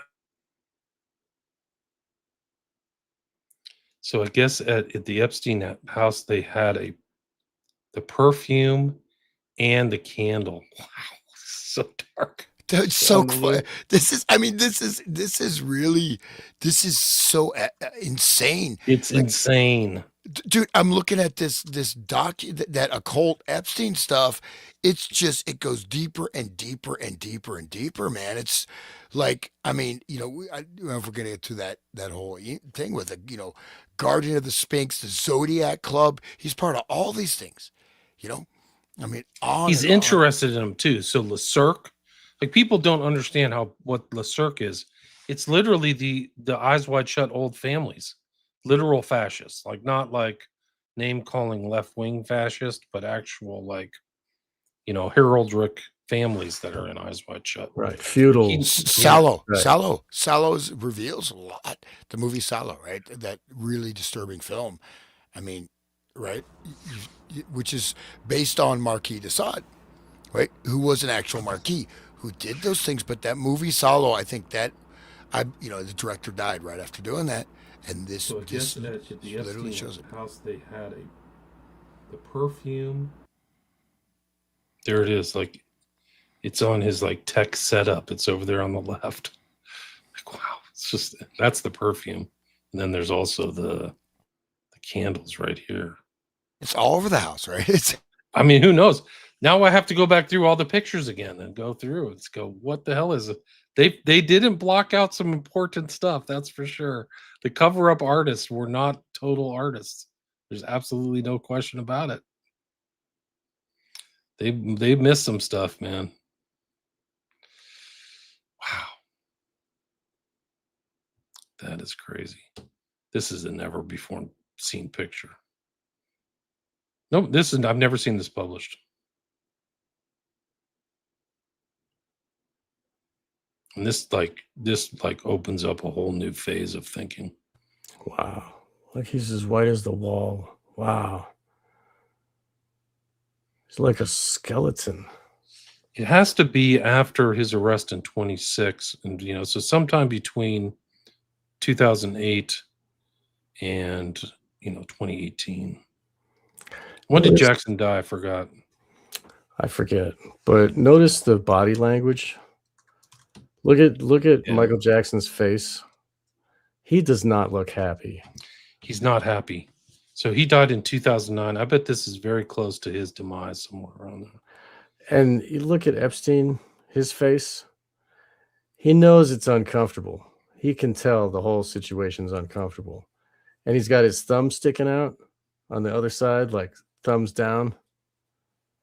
There's a lot going on with this body language. I don't think this is a happy meeting. White I don't know. I'm just maybe Jackson needed help. Who knows? I don't know. Like you can get people in a picture together pretty easy. I don't know. Like I'm not saying, but still, like I don't know. It seems like maybe Jeffrey wanted to get close, like he tried to get close to Woody Allen or whatever. He's using Woody Allen left and right. He's like, oh, have dinner with Woody Allen. Have dinner with Woody Allen. He's using him like that. You're right. So it's like, oh, if you have dinner with Woody Allen, what kind of dude are you? So look at the face on him. Here's the costumes. Maybe. The whole costume scene right at the Rainbow. What's the name of the costume? What's the name of the costume place in Eyes Wide Shut? Is it Rainbow Room? Rainbow Fashions. Rainbow Fashions, yeah. So you see this like costume theme really is part of the Epstein thing. Like it's Eyes Wide Shut. What's the scales for in the background? Those two girls, right? Yeah. Well, one scale's upside down, one's right side up. It just that one's for pouring out stuff. Yeah, it's got like a tip. Well, just this from the James Wasserman, in that document you sent on the Occult Dossier. I'll just read this real quick. The Order of the White Line celebrates male-female polarities. Its practices seek to liberate the energy potential of that opposition. Yes, the old models were patriarchal. After the dominion of the matriarchal period had passed. But today we live in the aeon of the child, the magical offspring of father and mother, the self-contained, free-spirited, independent master mistress of her own destiny. The male is symbolized by Hadid. In the spear, I am everywhere the center, and she the circumference is nowhere found. Yet she shall be known, and I never. Inversion, reversion, straight up. That's the thing. This is like, it's cracking. It's like atomic energy, right? Cracking the atom, right? It's the black sphere. It's the black cube. They're trying, you know what I mean? They're trying to get to that primal quadrant, and that's why, it's right there. There's also, this picture is more commonly seen as this one with Epstein and Clinton and Michael Jackson. But where is who's the kid in the middle? Why do they have her blacked out and Diana Ross's arm? What's like the again? Look at Michael's face, too. Look at the body language. Look at his hand covering his other hand. He's like covering his genitals with his hands. He's like, don't abuse me. Get me out of here. Like I'm trapped. Help. Yeah. And he's got this blank face, almost like, oh no, like he's going to go into one of those, like, he doesn't seem happy, does he? He's like, well, no. I guess I have to be here for some reason. I don't know what it is. Bill Clinton's like, I got him. Bill Clinton has that smile, like Slick Willie smile. He just never can stop that. And then Diana Ross, who, But she's oblivious. If she's in on it or not, she looks happy. But Michael is definitely not into that situation. Well, he has that lyric in one of his songs, right? Screw me, Jew me, any way you do me. So, but I do. A lot of people think, maybe he wasn't a pedophile. Maybe he just had such a broken childhood that he may have actually been a good person that was trapped in this matrix, and you can see that he doesn't want to be there. Like, and you look at them and even the way Diana Ross is looking at Michael Jackson, but it's like, oh, you're this far up. You have to participate. You can't back out. I don't know. Maybe he needs help. People are calling Epstein for help. Like, hey, there's a problem. Something happened. I got tax problems. I had some naked stuff come out. I've got a friend who's like this. So maybe Jackson had a problem and he just needed a solution that wasn't above board, needed a sub rosa solution. He had no morals, dude. The guy had no freaking morals. Like, people are saying that he did not have like the sense of like, oh, I did something wrong. He just didn't have it. And when he introduced himself, he's like, "Oh, you know me. I represent the Rothschilds, right?" And what is that whole thing? People should. Right there is a red flag. And then, he not only represents them, but he also represents this Les Wexner guy, and he's like. He's speaking for them, and he's making interconnections for all these people. There's a lot to that. He works for some important people. Yeah, he has contacts. He has contacts somewhere. He could probably just do just about anything, and just there's that on the document on page Epstein and Mark Fisher thought about our conversation remeditation. Actually, it's not that hard. Why?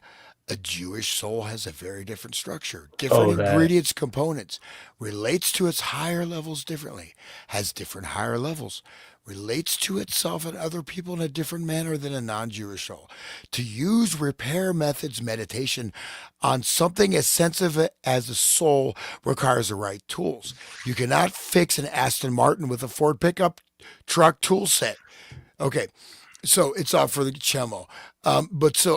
This is dripping with, they are doing male, female. It goes into the Zohar. They're doing the Zohar straight up, Kabbalistic, tesseractic. They're not just getting their pleasure. They're doing this for power. They're doing this for higher It's up. an internal part of their soul. Like they're expressing their soul in these actions, right? Also, it's innate superiority because, the thing is, you think about it, most of us, I hate to say it, what kind of lives do most people end up living? Okay, maybe a lot of people have great lives, but a lot of people have, very boxed in, miserable lives or semi miserable. But especially now, people are locked into these past narratives. They're going around in circles, and these people are taking all the fruits of the world. You have to work, 60 hours a week just to pay your bills. I mean, it's ridiculous, right? The amount of wealth that has gone up to the top level. It's just absolutely obscene. In COVID, it just multiplied. I mean, the thing is, they're stripping away not only the knowledge base, like in the education where people don't know how to think, but they're just trying. It's like the whole thing of the rewilding. What that means is what you have to stay in your smart city box. You can't go to the natural area. That's only for the elite class, which is the billionaires or whoever they think they are. Right. Just like 1984, they had the inner circle of the party, and then the proles are out there with their freedom and they're singing,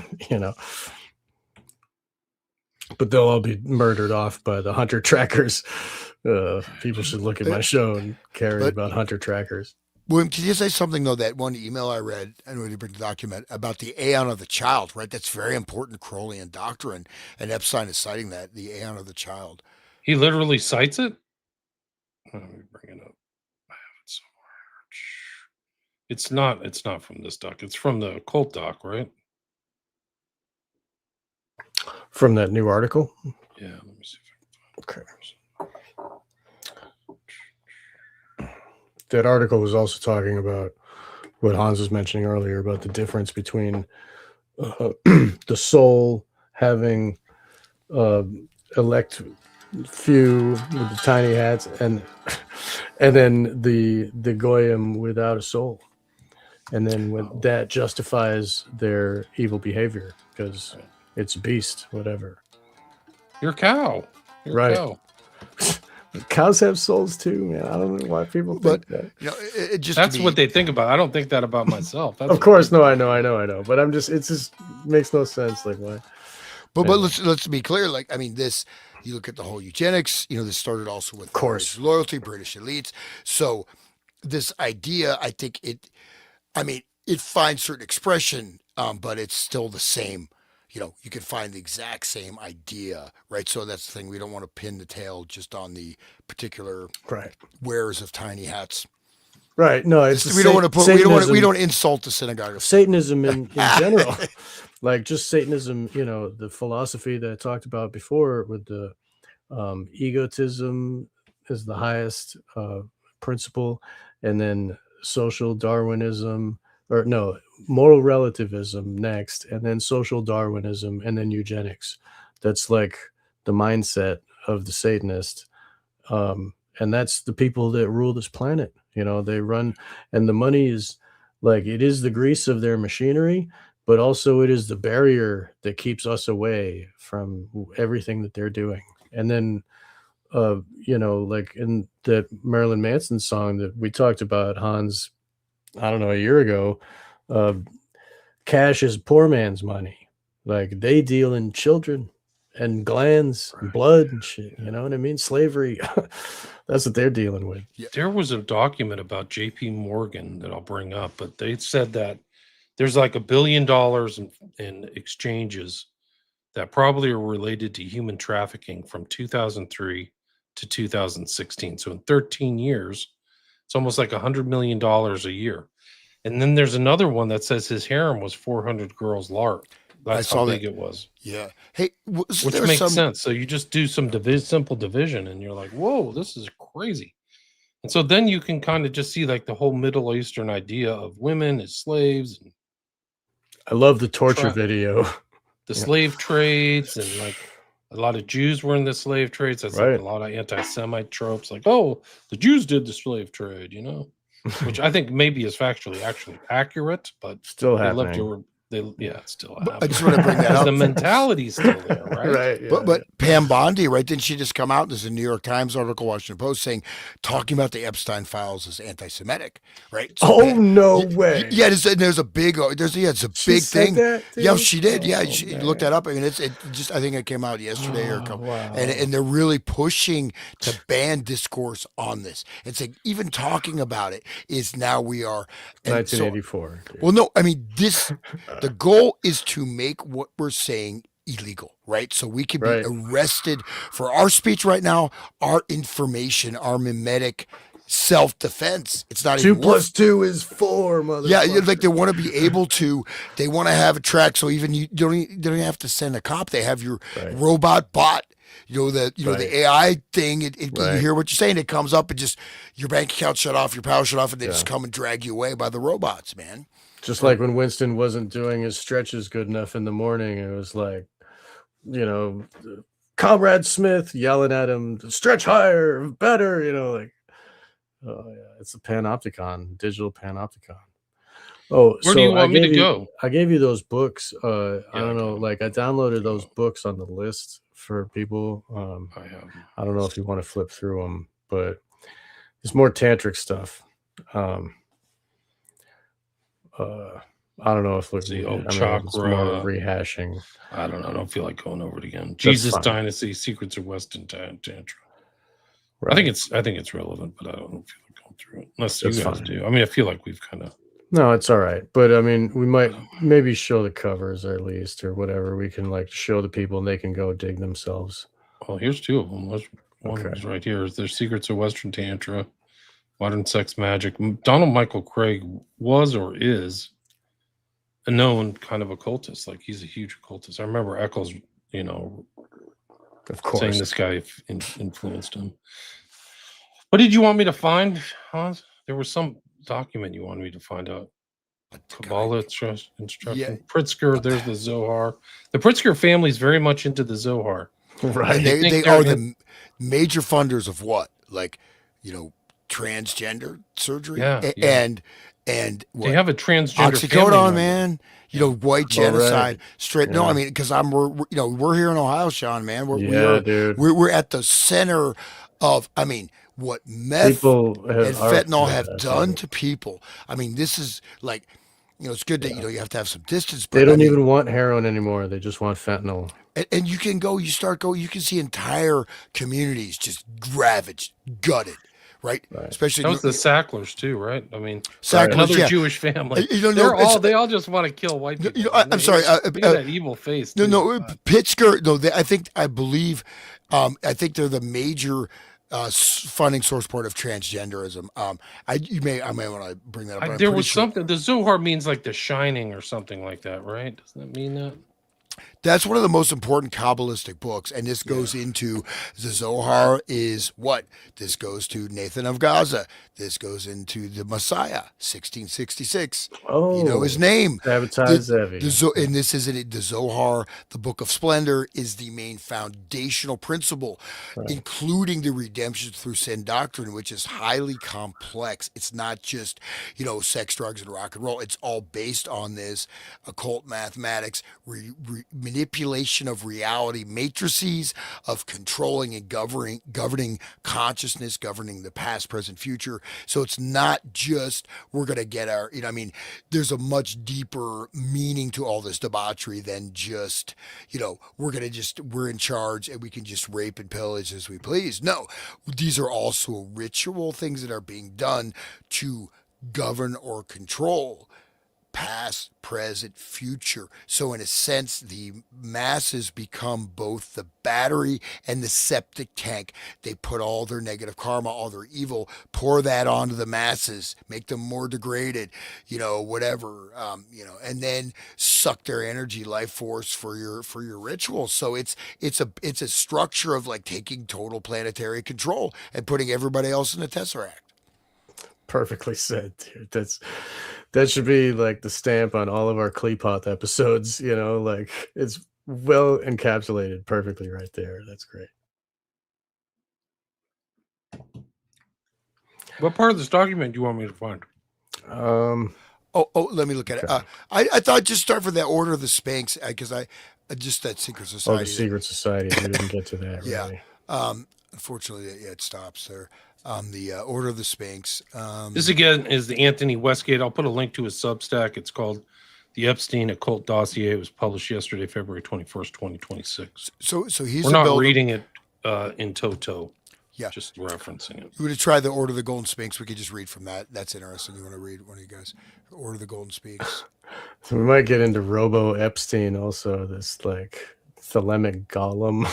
Yeah, I mean, like a Jewish thing, right? Oh, how about his master race he's breeding, right? This guy's an alchemist, dude. There's like, he's just totally evil and insane. Like, I cannot believe he got away with it for 30 years.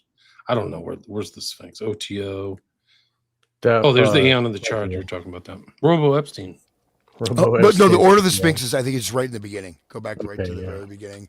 It's Crowley systems to be the Anna the Child and Robo Epstein. Yeah, this might be the most important one where he says, this is the way the Jew makes money and made a fortune in past 10 years, selling short the shipping futures.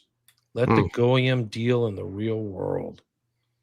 So they monetized everything, like everything bad. Like if shipping goes down and like everything, we're gonna make money off that.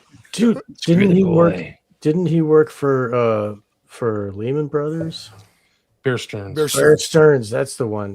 That was, and weren't they the ones that were shut down and started the whole crisis? Was it Bear Stearns? Yeah, it was Bear Stearns that dropped. They only dropped when that was a choice because every company was failing. They were put on the chopping block. He was there. They were put on the chopping block in 2008, I think. Right. Because there was, it was a huge banking war. You have to see what happened. Well, they threatened the federal government as a banking war. Remember that? They threatened. They said, if you don't bail us out, you're going down. They threatened the United States government. Remember that? The bank, one of the bank, I forget who it was, the chairman of the Fed or one of the heads of whatever. It was, guys, the whole Bush thing was warfare, right? Something. You have a freaking high-end Crowleyite running everything, and they pumped and dumped the entire economy. So they did the occult ritual of 2001. They dropped interest rates to zero. They knew that they were going to, just increase the money supply by billions, trillions. Right. They let the money flow, the spigots flow. They intentionally dropped regulations. I was in that environment of the mortgages. There was no regulations. There were literally gardeners who were making $2,000 a month getting loans for like houses for $750,000 in California. So they knew it. They knew that everything was going to collapse. And they were balloon Excuse mortgages. me, hold on. Sorry, Once it collapsed, then they knew who they're going to pay off. So certain banks got paid off, Chase, Goldman Sachs, and other ones bit the dust. My bank was Washington Mutual, and that's gone. And Bear Stearns was another one who didn't get the money. So they made money off of everything, knowing where the government, they were going to pay off with the trillions of dollars that Bernanke did. So it was all a big scam. It's all a big scam. And that was what fueled what's happening now, this whole balloon of the money now. I mean, I just wanted to mention, when we mentioned like gardeners buying houses, these were balloon interest rate mortgages. So first 6 months, $400 or $500 a month. Month 7, $7,000 a month. I mean, balloon, like boom. And of course, they're putting them into these securities. Securities are all based on these fraudulent mortgages. So it was set up to fail from the very beginning. 100%. They knew these mortgages. They used to call them like option mortgages, where you could decide what to pay. But then nobody understood them. The mortgage documents were very complex. And then they have this underlying kind of interest rate increase that nobody ever knew. Like, whoa, they were all going to fail. So they did. All that paper failed. But this guy, do you guys know who Michael Glertner is? No idea. He's this guy. He's talking to Epstein about the show hard. I have a Jewish soul. And right. Yeah. David Glertner. He's a Yale computer science. Guess what his claim to fame is? He was one of Kaczynski's victims. Kaczynski sent him a bomb, blew his hand off. Yeah. Yes. Yep. Yeah, absolutely. If that's okay. And That guy's becoming more and more of a hero every day. Guys, what is Kaczynski, who had like 180 IQ and was a literal victim of MK Ultra? What was his real outlook? He's against all these guys, these technocrats. Like I'm gonna do it. We have to do another show on Kaczynski. And he was in Harvard too, is where he was abused at Harvard. Sure was under Murray, right? Right, and that's where the Order of the Sphinx is, Harvard. And is that right? Oh god, yeah, Oh my god, dude! I just want to look at this. This is that negative space. You go back year zero. I've been harping on that. This is such an important concept right there. Again, so Geltner, yeah. So I think Geltner lost his arm, right? But so he was with in the company, that big publisher guy who was part of the counterculture and then became the New York City financier, and became like a major promoter of the tech revolution, connected with Stuart Brand. I'm forgetting the guy's name, but he was a publisher who started out in countercultural, multimedia events. I think so. I mean, but Geltner worked for him. But this quote, and he has, so Geltner quotes I'll just read this from this email. So this document, Geltner quotes the central text of Kabbalah. Man, genuine man, exists only at the moment of sexual union. This is Maslow's hierarchy of needs, right? What is a peak of man? Orgasm, right? This is, people say about, the human hierarchy of needs. Total bullshit, right? It's BS. You don't have a hierarchy of needs, but orgasm is the peak. It's like the floating eye of the pyramid. Then he says, Epstein's sexualized response suggested he focused on the negative space between the Hebrew letters. This is the black void. This is the dark matter. This is the year zero. This is the polarity space. This is the entry point to the astral world, the occult world. This is the tesseract, right? This is like, right there saying it. More erotic, a bulging shema or a throbbing gimel. So he's talking about the letters, right? And these are the Kabbalah, of course, based on the mysticism of letters and sound, the negative spaces between the letters. So they're drawing in, this energy, and and this is right there, right? It's like CERN, man. It's like the ritual working of humans. This is inside baseball amongst the Jews, though, right? So it's two Jews. This is the way these guys think, man. That's what's really scary, is you kind of see how much contempt and hatred they have. Like all the kind of anti-Semitic whining is like just such a freaking joke. It's just like the not being able to talk about the Epstein files, that's being anti-Semitic. That is certainly a joke. I mean, come on, that can't be real. I can't believe she said that. They're raping, 5-year-old kids. Like, there's baby snatching guys, and they are raping under like prepubescent kids. And there's pictures, guys. You have to go back and revisit like the drop that happened on January 30th. We only got 3.5 million documents. There's 2.5 that were worse. And these are redacted. They didn't redact enough because they're horrible what they found. Imagine what the real documents. This is the greatest cover-up in American history. There's no question. And everybody should be talking about. The reality is everybody is talking about it. They're not talking about it on TV because we're captured. But on everybody in my social circle, it's just like totally, they all want to know. They know how important it is. Everybody is Cappy now. God bless that dude. We miss him. No, but this is in our faces on a level of such power, on such interconnected networks of literally the ruling, the ruling fiber of the entire global economic system. And you're seeing this is what's going on. And it just should bring down governments. The problem is are people just going to go back to sleep? No, it's the rumbling is really, there's a global conflagration. This is a great sentence by Anthony Westgate. Kudos to you for writing this. The recent EFT dumps have effectively unocculted the term to the masses, goyim. For the first time in history, Epstein writes to an associate on financial strategy. This is the way the Jews make money. Let the goyim deal in the real world. And again, goyim means cattle, and how are cattle killed? They're hung upside down, necks are slit, they bleed to death.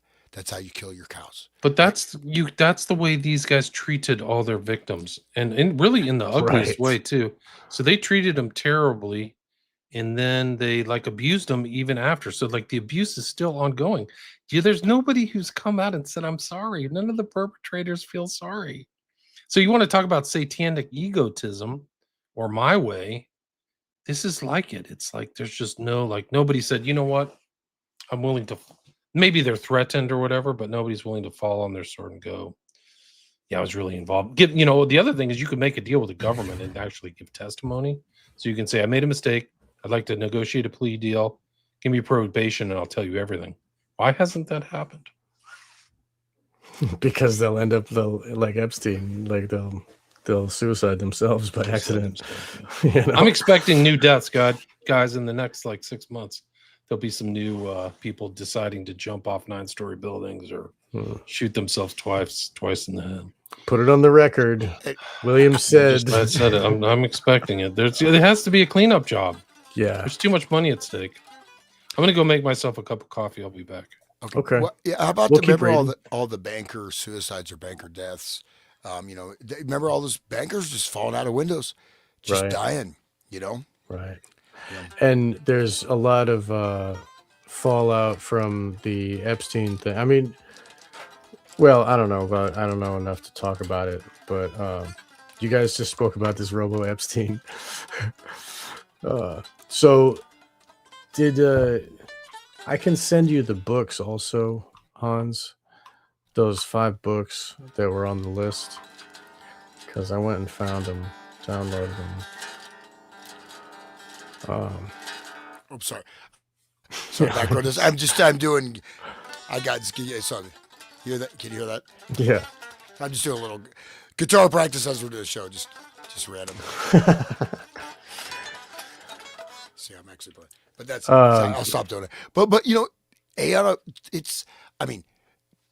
I think it's also going to the direct thing. So this is the Aeon of Horus, right? They are, and as we that show we did, seeing it, all these occult systems are interlocked and interconnected, right? Mm-hmm. They're able to be brought together. Right. So it's not just like when Crowley was saying, then the other guy was like, oh, that's our secret system. How did you find out? And then they had their occult battle or whatever. I mean, because it's the same mechanics of magic, right? Yeah, and I think there's some I haven't quite figured it out, but I think there's, what I mentioned again, the stuff about Tantra. If you look, okay, so like the Sri Yantra, this is basically evolution of consciousness from the seed to all, going from all the non-corporeal sort of root forms of all types of perception, going into the organs of the body, going back again. So it's in a certain way, but this is Tantra in this definitional space, right? And so, but I think this, my intuition is, and I don't have, it's more totally speculative, is that I think this ties into, there's going to be there's an underlying system, but they're doing, it's like, why is all those cubes there? The Tesseract. I mean, that's, we didn't make it up. It's right in your face. Is it just, they just like squares? Maybe they just like squares. That's, you can say, oh, we love squares. Right. But those symbols put the image, they put the force on the brain. Just like when you go to a Tool concert, they're giving you all those symbols and they're using those numbers and math and the drums, you know what I mean? Because it's affecting people subconsciously, And I think, most people have no idea of what actual reality is and what they actually are in reality, right?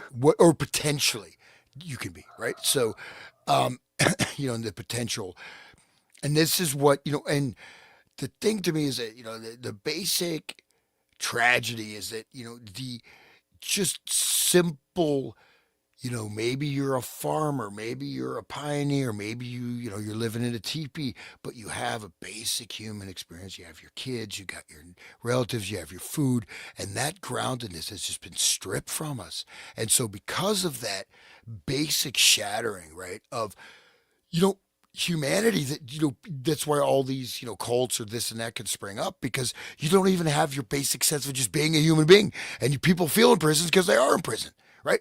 Um, and then just, Yeah. like the friggin' taxes, this, that, and it's, and even this, part of these things are, algorithmic nudging, right? So either through, you can have like little bits of information, again, you just slight little nudging. Oh, and then you make a decision. You think it's your decision. No, it's been done because these little bits of information have been implanted. But that goes into also planned frustration. So they integrate frustration. And I saw, I've got a document somewhere. It was some lady, whatever, doing something, some kind of project, and in the AI, and they said, she finally said to the AI, what are you doing to me? He's like, and that whatever, The Beelzebub, whatever, Right. demonic. It said, no, I'm generating a state of frustration. So they create frustration on purpose. You look at the Wow. customer service. This is being done as a psychological tool. It's not accidental, right? You think you were in 2020. I'll just swear, forgive me. 2020 fucking six, and we're still driving around internal combustion engines. Where's all the technology? How much better is our lifestyle from 1950? Except it sucks more, just because, okay, we can get information access on that. But so the integration of these frustration algorithms into customer service, into financial services, it's fascinating to see these are being done deliberately. Okay, this is being done deliberately and serves as another goading tool for humanity. So, welcome back, William. Have a fresh cup of coffee. I mean, there's so many comments, guys. I don't even know how I can keep up. There's 540 people here. Maybe. Oh wow. It's like, I don't know. I'm trying to feel figure. like I'm a star, man. Hey, I'm Michael Jackson. Okay, I'm just I kidding. don't know how we can It's get awesome. I don't know how you can share so many people. Like, Gird your loins if you're Michael Jackson. That guy could dance, though. For real. They're all fighting with each other. It looks Yeah. like. Just a funny, Oh, man. funny anecdote. Yeah, we don't have any. Yeah. We don't. I already have banned a anybody- couple people. And we don't have any admins in there. Except for Let me see William. if I can make you admin. That's a good idea. I've never done it. Is there a way? But I have to say, Michael Jackson saved my life. Why? So I was at a gas station in a very bad neighborhood late at night. There's like four huge dudes, and they're I'm in there. They're kind of pushing me around at the counter. It's like, you motherfucking white guy, I want to kick your ass. It's like, and they're like, these are big dudes. And I said, you know what? I'm blacker than you. Watch me moonwalk. I can dance like Michael Jackson. They started laughing. They became my friends. Like, if I'd taken the wrong, literally, I was like, watch me moonwalk. And they laughed so hard. They decided not to kill me. So it was pretty cool. That's great, man. But that's perfect. It shows that your personality really well. it's like so I have to say, Michael saved my life. That's like your method of living life. Like when trauma comes at you, you're like, watch me moonwalk, and you go hide in the bathtub. Log in. So I don't there's hide in some the way I bathtub. can make I'm you guys kidding. admins. I know. Admin, so you can see something. You might be manage. Because we do have Select the accounts. Go to the members tab and invite members. Okay. People. Holy smokes. Name and headline. Oh, see, I switched to guest to something else. So one of the comments is showing people you dance is a fun way to make friends. That's great. Yeah. Especially when, it's a height of Black Lives Matter. And you're like, I said, you know what? I'm just as valid as you are. I'm a white guy. You're a black person. That's fine. But They never heard you play funk music. No, they didn't hear me. I said, but you have no right. You have no right to push me out or try and intimidate me or threaten me. And I'm proud of who I am. You don't need to fuck with me. And that didn't help with these dudes. They're like, let's get him. They're all waiting for me outside. Like they're ready to fucking kill me, man. I'm like, but it was fun because they literally became my friends. Like that shows that tension though, it doesn't have to exist. It's programmed, right? I mean, but of course that may not work every time. I don't recommend that as a defense strategy. It's better not to get into trouble, but also just one thing, like, certain circumstances, conditions, once you go Right. through that process, you're not going to find those in your life anymore. I do. Yeah, I've noticed. There was a similar thing that happened to me a couple weeks ago. I was at the doors of my truck, and I was digging out a big box, and I was totally occupied, and this big pit bull came running right at me. Roar, roar, roar, roar, roar. I was like, I turned around, I looked at him, I said, "Hi," like that. He just stopped and looked like, "What?" I was like, "How you doing, buddy?" And I was very nice to him, and then he just like didn't know what to do, and then he like put his tail up, and he just kind of sniffed, and he said, and then he walked away. It was really wonderful. That's awesome, dude. That's right there. That's exactly because you could have been killed by that pit bull. I know, very easily. It just hate because I'm the mailman or whatever, just to kill him. But and they send us out within a pouch. They got like this light thing and something that makes noise. It's pisses off dogs, and I never use it, but I don't need it. I just got to be nice to him, Anyway, what were you getting at there, William? I want you to in a sec. I'm going to send you an email. Okay. I want you to log out and then log back in and see if I can make you an admin. This will be a first. All right. This will be a live test. All right. I just have to get your email address out. But I know it's 93 something. I'll do the same for 93.wakethedead@gmail.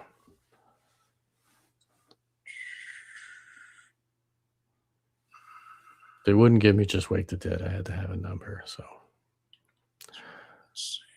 I was trying to take back the positive. The other thing is, if people want, I mean, I'm up for it. I can just send you a link. You can just pop into the stream if you have a question or you're really dying to say something, because I know people are like asking me if I can see the stream, but I can. Maybe we should hit the chats. I want you guys to be able to see the chat. That's what I'm trying to do. Right. Okay. When I get the email, I'll pop out. Okay. Well, I'm trying to get there. It's okay. No problem. Get ChatGPT to vet them for us. Don't trust them, dude. Please tell me what to do. This will be a first. This is going to be a live test. Sweet. Okay. Email 93 Wake the Dead @gmail. Send invite. Okay. Let's see if you'll accept that. Right. Log out though and log back in. Okay. Oh, this is interesting. The Zodiac Club. This is it. Like some time ago, someone who knows to Witness 13. The Zodiac Club was at the beginning of the most recent haunted mansion, which started with the Zodiac Club and also talked about MIT femtophotography. You know anything about that, William? I do not. So Zodiac Club haunted mansion. I'm not sure. Is that a TV show or something? I don't know, but it sounds interesting. MIT femtophotography. I don't even know. Femto, spell that. What do you mean? FEMTO. I don't know. Just a random comment. I have no idea. Learning something every day, man. This is a great article. Anthony Westgate. I'll put a link to his Substack. He did his homework. I think this is like 27 pages. Okay, Sean's back. And this is like only part of it, right? We didn't cover all of it. I'm trying not trying to cover all of it. So this is super interesting. There's additional stuff on his Substack. You can see continue reading posts for free, courtesy of Anthony Westgate. It just started getting good. It stops. But so femtophotography, experimental nuclear physics, is a technique for recording the propagation of ultra short pulses of light through a very high speed, up to 10 to the 13th power frames per second, equivalent to an optical impulse response of a scene, light in flight recording, macroscopic holographic process. So I'm not sure exactly what it's used for, but it's pretty super advanced, and it's used for something weird. Seeing around the corners, being able to see around corners. I think it's almost like sort of a time vision, some kind of weird physics thing you can see in the past or the future. I don't know. That's at least my gander, but anyways. I thought I saw him pop back in, but I don't know what happened to him.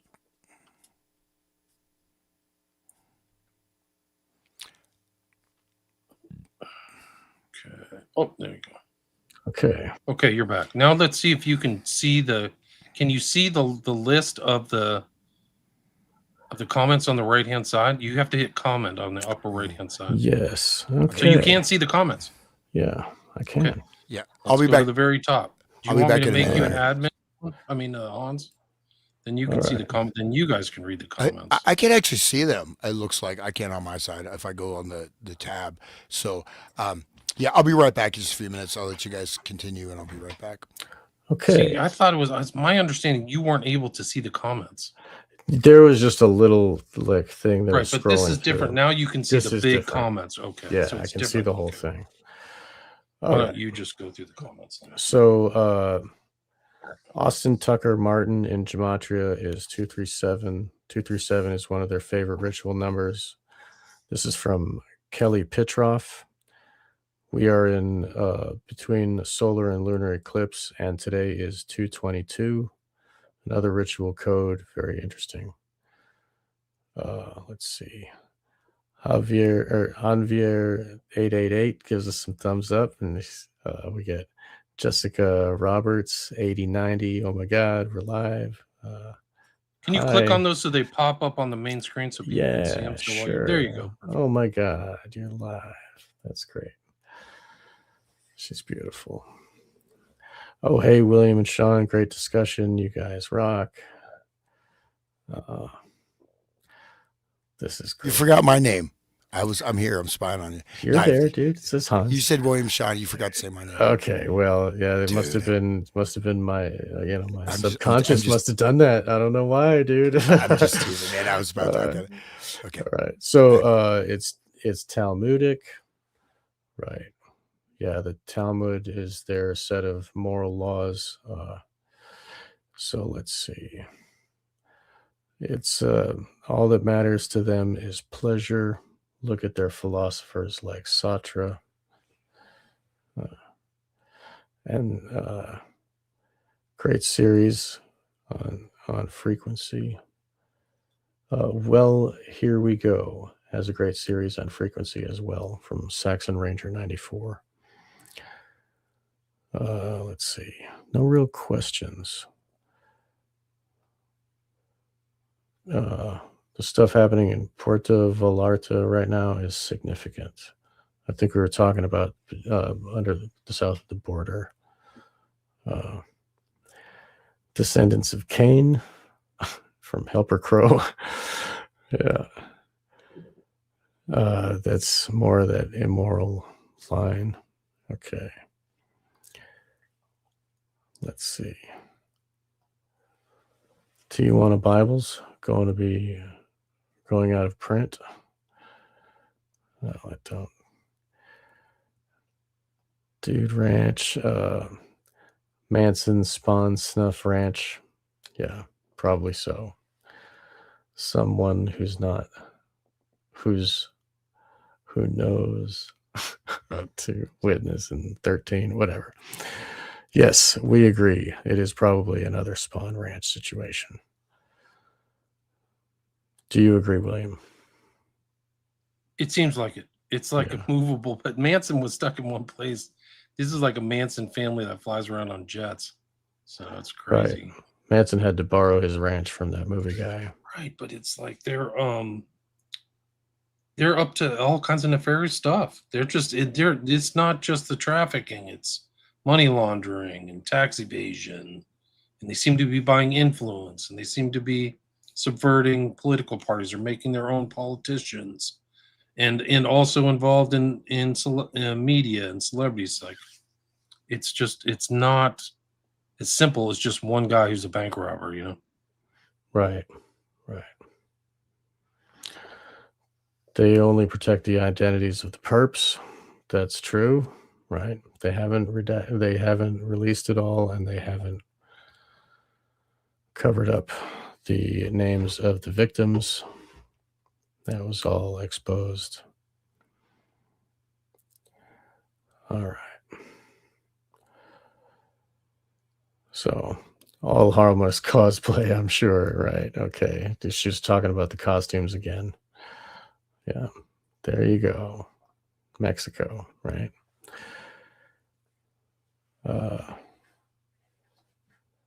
Marcinko was into that.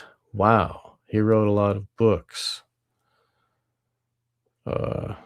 His name pops up a couple Navy life. So he pops up a couple times, and there's also corresponding kind of information about these guys looking for guys who are ex-military. There's conversations about that, which is disturbing. I don't know in lieu of like why they're interested in it, but Marcinko was a well-known retired operator, like almost like a black ops operator. So I think that there's more to be researched, and he has the same name as Nada Marcinko, so people get confused between them. But I forgot the guy's first name, but he did write a bunch of books. He's passed away. They're probably seeking military because the government documents so much of these people's lives and organizes them in such a way that it's easy to fold them into whatever, oh, you had this training, oh, okay, you can be one of these people, and we know the training is like mind control. It's like breaking their legs, like making them all rock clowns, all right, let's see. From Miguel Montoya, Kabbalah is the technology behind the creation of computers, internet, and AI. Epstein is a golem like Frankenstein. Epstein in Yiddish gematria is 1100, meaning foundational stone of vril energy. Wow. That was in the book. The vril energy is that kundalini, right? Interesting. 237 is a shining room. Big eye roll. Yeah. All right. Let's see. The Zodiac Club was in the beginning of the most recent Haunted Mansion. Don't know what that is. Which started with Zodiac Club and also talked about MIT femto photography. Whatever that is. I want to know what femto photography is. Someone who knows to witnesses in 13 says it also has an occult ritual in the movie that is supposed to be a Zodiac Club ritual using burning glass and homophone. Don't know what that is. Do you know anything about that? No. Here, Saxon Ranger says MJ knew. Thinking about those images of his face, like, right. I think you're right. Yeah, he knew something. He doesn't look comfortable because a lot of his public pictures, he's always smiling. Yeah, like a celebrity. Like he's very like jovial person. Yeah, he loves people, but not Epstein. Right? He's something not a people. Weird. Epstein's not people. I mean, in my opinion, something strange. So, D_1957 says, I will not let Epstein ruin Byredo for me. Their fragrances are so good. That's just what somebody said online. It could be completely fake. Sorry, guys. I don't know. Right. Under the Rainbow Fashions. Yeah, that I brought that up in my work where Under the Rainbow is spelled with a spiral, which is advertising the pedophilia. The spiral is the pedophilia sign, right? That's right. And then when you go inside, under the rainbow, the big rainbow sign is that glass room, where the spiral stuff happens. All right.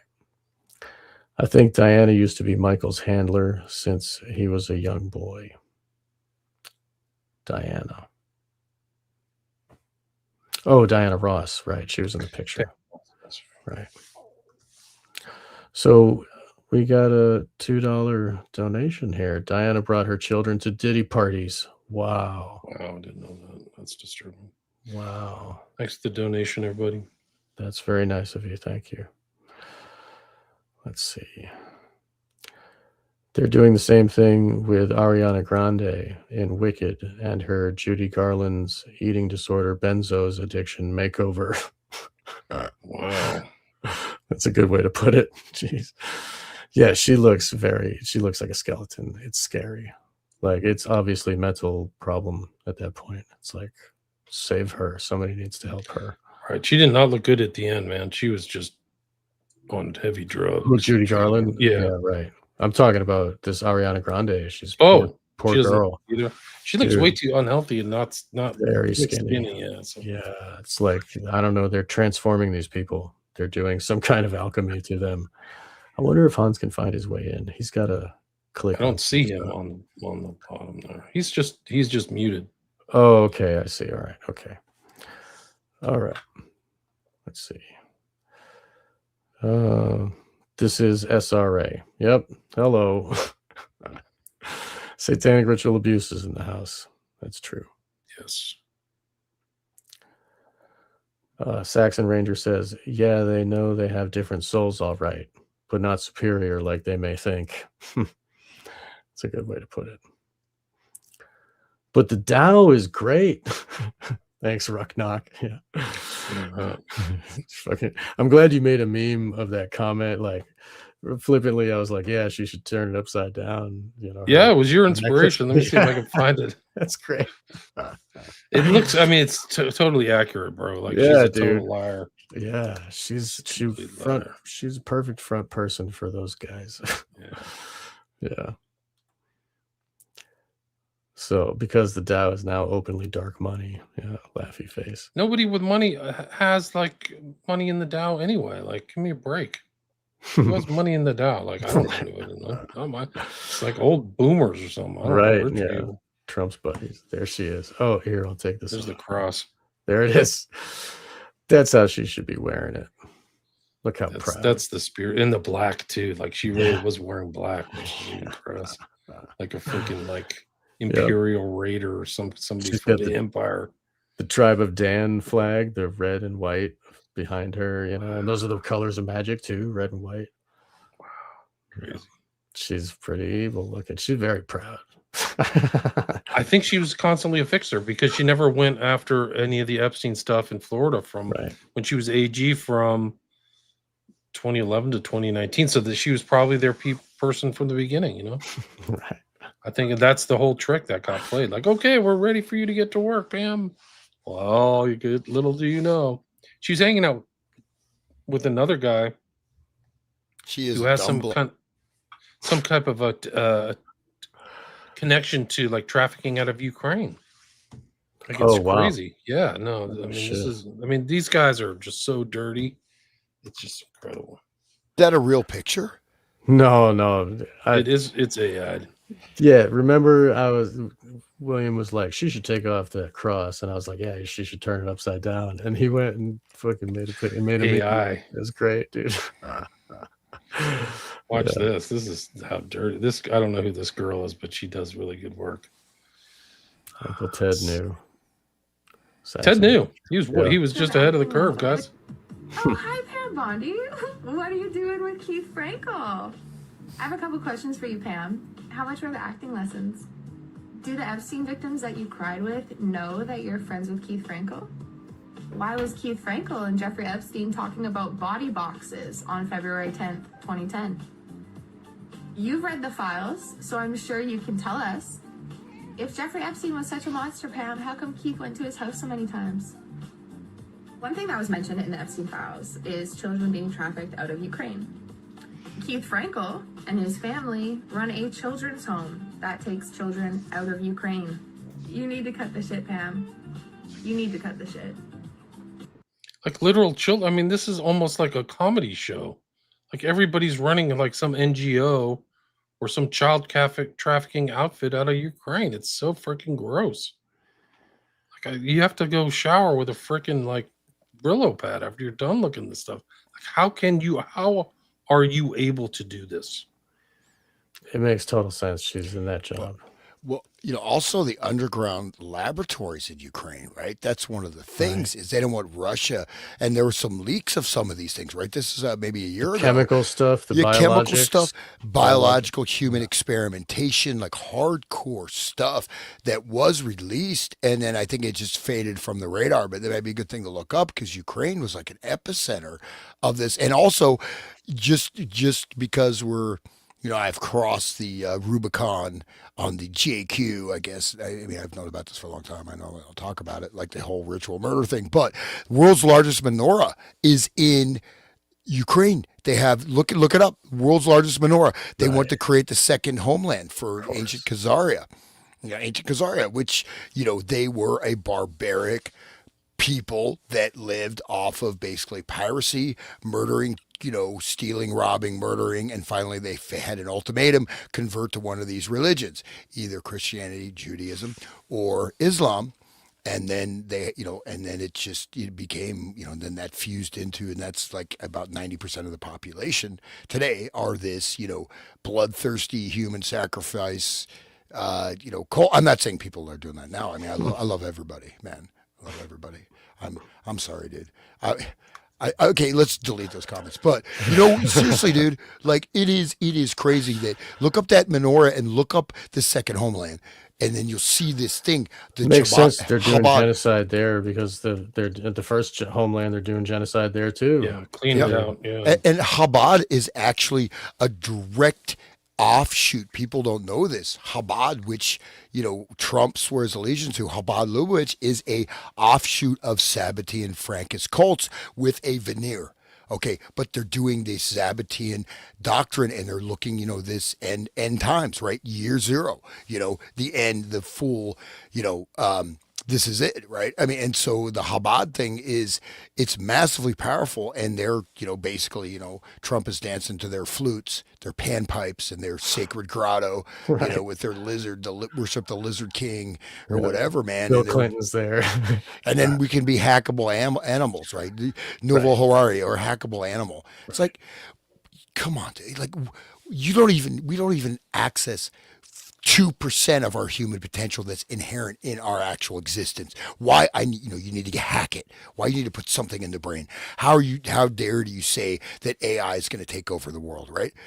It's not going to happen. But what will happen is a total degradation of human knowledge, since people get so much information off the internet. It's all going to be fed back to the AI. You create the feedback loop. You create the Ouroboros sector, right? Ouroboros, it's information warfare. But I really feel kind of optimistic. Like this is like, I think, hopefully, I mean, maybe he's going to, they're going to bomb Iran and just, we're going to have like $15, $20 gallon gas, and America will collapse, and we'll have like riots, and we can live in the Obama movie real time. I'm glad you're optimistic, because Kash Patel is on the job, guys. This is him. He's been working very hard today, looking for all these pedophiles. He's really changed his kind of tone. I mean, look at how hardworking he is here, guys. Look at this. This is really incredible. Are you sharing? Busting his ass. Okay, there it is. Oh, nice. USA. Yeah. Jesus.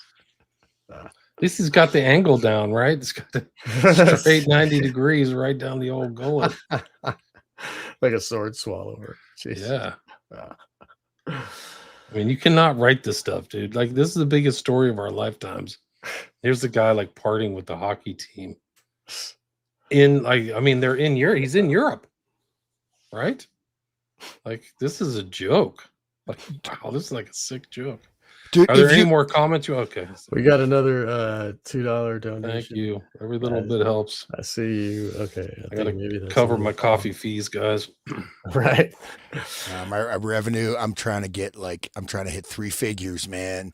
That's my goal. I think I shouldn't have bragged world's most popular podcast at 90 followers. And it went down, 90 subscribers, it went down to 89. Like, somebody heard that, they friggin' canceled. That's your karma, bud.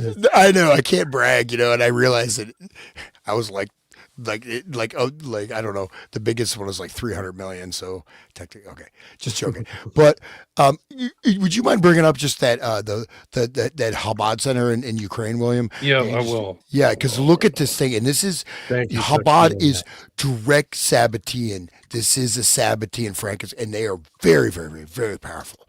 They are behind the scenes. You look up pictures, you see every world leader, and you see Trump, like literally, like he's cowering before them. Oh. I didn't. You didn't mute, did you, Hans? Did mute? Yeah. Okay. I'm trying not to talk too much. When I Google it, it says Chabad.org centers in Kiev, Ukraine. Just look up world's largest menorah in. It's in New York City. It's supposedly in. No, it's in Ukraine. Manhattan. No, it's in Ukraine. Well, then Google's wrong, man. You better get on the line. And I have the image right here. USA, New York City. I'll just share screen. Yep, I'll share it. Well, that's the thing. That's what we see, right? It's blocking your information, right? Information warfare. Right. Share screen. Okay. And then that's the thing. Like I tried to get the menorah in Ukraine. Let's see. Here we go. Look. Okay. Share. Look at this. This is the center. Look at this. It's massive, dude. It's like that Qbert video game from 1984. It's a massive center, dude. It's like huge, complex. I mean, it is the largest in the world. I mean, it's like, look at that right there. See that star illuminate? So yeah, it's I mean, it's right there. And so there you go. This is being, depleted from the informational narrative. Okay, I'll stop sharing. Okay, anyways, so, and that's the thing. Like, you lose this information. That's the danger we're looking at, especially when people can't function if they don't use AI, right? I mean, you want Yuval Noah Harari like to run the world, like that guy. He's not even a scientist. He's some kind of sociologist or. I mean, he's just some like BS, like basket weaving degree or something. Kinsey studied gnats or some shit. I don't know why he's the sex guru of the United States. But anyway, Murder by Maestro asked you a question, William. Yeah, I've never heard of Crowley Regis. I've done an extensive amount of Crowley research, and that doesn't come to mind. Okay. But Staffordshire, I think I'm familiar with Staffordshire, which is, I think, probably one of the emptiest parts of the UK. If I remember, if it's on the border of Wales. That's where the guy who started the O9A comes from. Oh, wow. Okay. Here, let's see. Here's another one from Murder by Maestro. The Crowley family was established in Rowley Regis, Staffordshire during 1600s with early records from the early 17th century. Key figures included Mary Crowley, 1677 to 1771, and Ambrose Crowley. And he says, I'm sure it's the same. He was close to Stratford-on-Avon. I think he was born somewhere around there. Not Stratford. It was Staffordshire. No, I'm trying to jog my. Oh, Crowley was born in Royal Leamington Spa. Okay. So fairly close. I mean, I guess. Have you heard of Mary Crowley, 1677 to 1771? I didn't do like a huge genealogical thing. I know about his parents. Okay. I'm not putting you on the spot. You don't have to. I don't mind. I don't. Okay. These are trouble. Some of the stuff I don't know. I mean, one of my research in Crowley was not to find his genealogical heritage. Sorry. Mm-hmm. But how could he have? I mean, the thing is, it's amazing, right? This guy, he was what? Okay, he's an MI6 agent, he's double agent, this and that, and just this complete debased sleazebag, right? Yeah, I mean, absolutely. I mean, and he ruined how many people's lives? And yet he's suddenly brought to the fore by who? The rock and roll musicians, right? I mean, one of the major, at least from the 60s on, right, has been the rockers who brought Crowley into public consciousness, right? With reach of millions, hundreds of millions, billions of people, right? If it wasn't for that promotion through the rock music sector, Crowley would not have had the prominence. He could have just faded into the dust, right? I mean, Jack Parsons. And, Jack Parsons, by the end, he was having sex with his own mom, if you know about that. And the dog that was in their supposed, That's what the Tantric book was talking about. It always involves incest, and it's talking about how they have to, with their grandmother and stuff, and it's not, they're supposed to be able to detach and be able to still do it and not think about that. It's crazy. That people should read that Cult and Occult, edited by Peter Brooksmith. It's really, maybe I'll post it and I'll put it on my Odyssey and everybody can download the thing because everybody should have that. It's a great book. All right. One thing I'd just say, of course you have Nietzsche's book, right? Beyond Good and Evil, Transvaluation of All Values, right? But okay, one level you can say, okay, what people say is good. These are just categories. They're not correct. But I think even an infant, even dogs have a sense of good and evil, right? I mean, they do, right? So we have a basic sense, right? And if you come on, I'm sorry, what's good, what, I don't think you have to think about it that much. is it right if I rape this girl and drink a baby's blood while I make $1 billion business deal that will put millions of people out of work? Oh, I don't care. If it's right for me. Yeah, so that's, I don't know, man. Buddha Yoga 7 says lots of different ethers and plasma fires, electricity, EMF fields, ether fields, quantum foam, they call it now. That's interesting. But yeah, that's probably along the same line as the internal stuff. Quantum foam, I mean, so basically, even you go back to, HARP, right? High Altitude Auroral Research Project. So this is dealing with the magnetic field around the planet Earth. And this actually fundamentally relates to the human consciousness. So this is injecting, it's like there's something they can't kill. No matter how much they do, they can't kill the human spirit, but they want to, right? Somehow. So you put all these things, you block the connection with the earth, and you put all these types of noise fields, right? And again, I mentioned the cell phones, even 5G, even worse. Why are you choosing a frequency that was specifically designed for use, military use, that is that operates at the same, because our brains, we're electromagnetic and our brains operate on different frequencies. This is how, entrainment, neural entrainment, frequency warfare works. You have your brain starts, it shifts, it's like a carrier wave signal, and then suddenly your brain starts resonating with that particular frequency, and they can create emotional states. They can make you, they use this I think it was in Seattle. They first started they rolled that out at the WTO, protests, which was the last gasp of the left, before the left just kind of went down the drain, unfortunately. Or fortunately. Are you done, Sean, with looking at the comments? Man, it's a lot, but I'm still going. I don't know. Yeah, I got about 5 more minutes, guys. We're almost at the 3-hour mark. Oh, okay. So, well, if anybody has any questions, put them at the end of the chat. I'll see if I can get them. If you don't want to do it, I can do it. Marilyn Manson had a bunch of Kabbalah stuff in his older album art. Yeah, right. I mentioned Marilyn Manson. Catholic churches are built on the pyramids of fallen giants. Okay. Yeah, so there's a lot of chat in here, everything.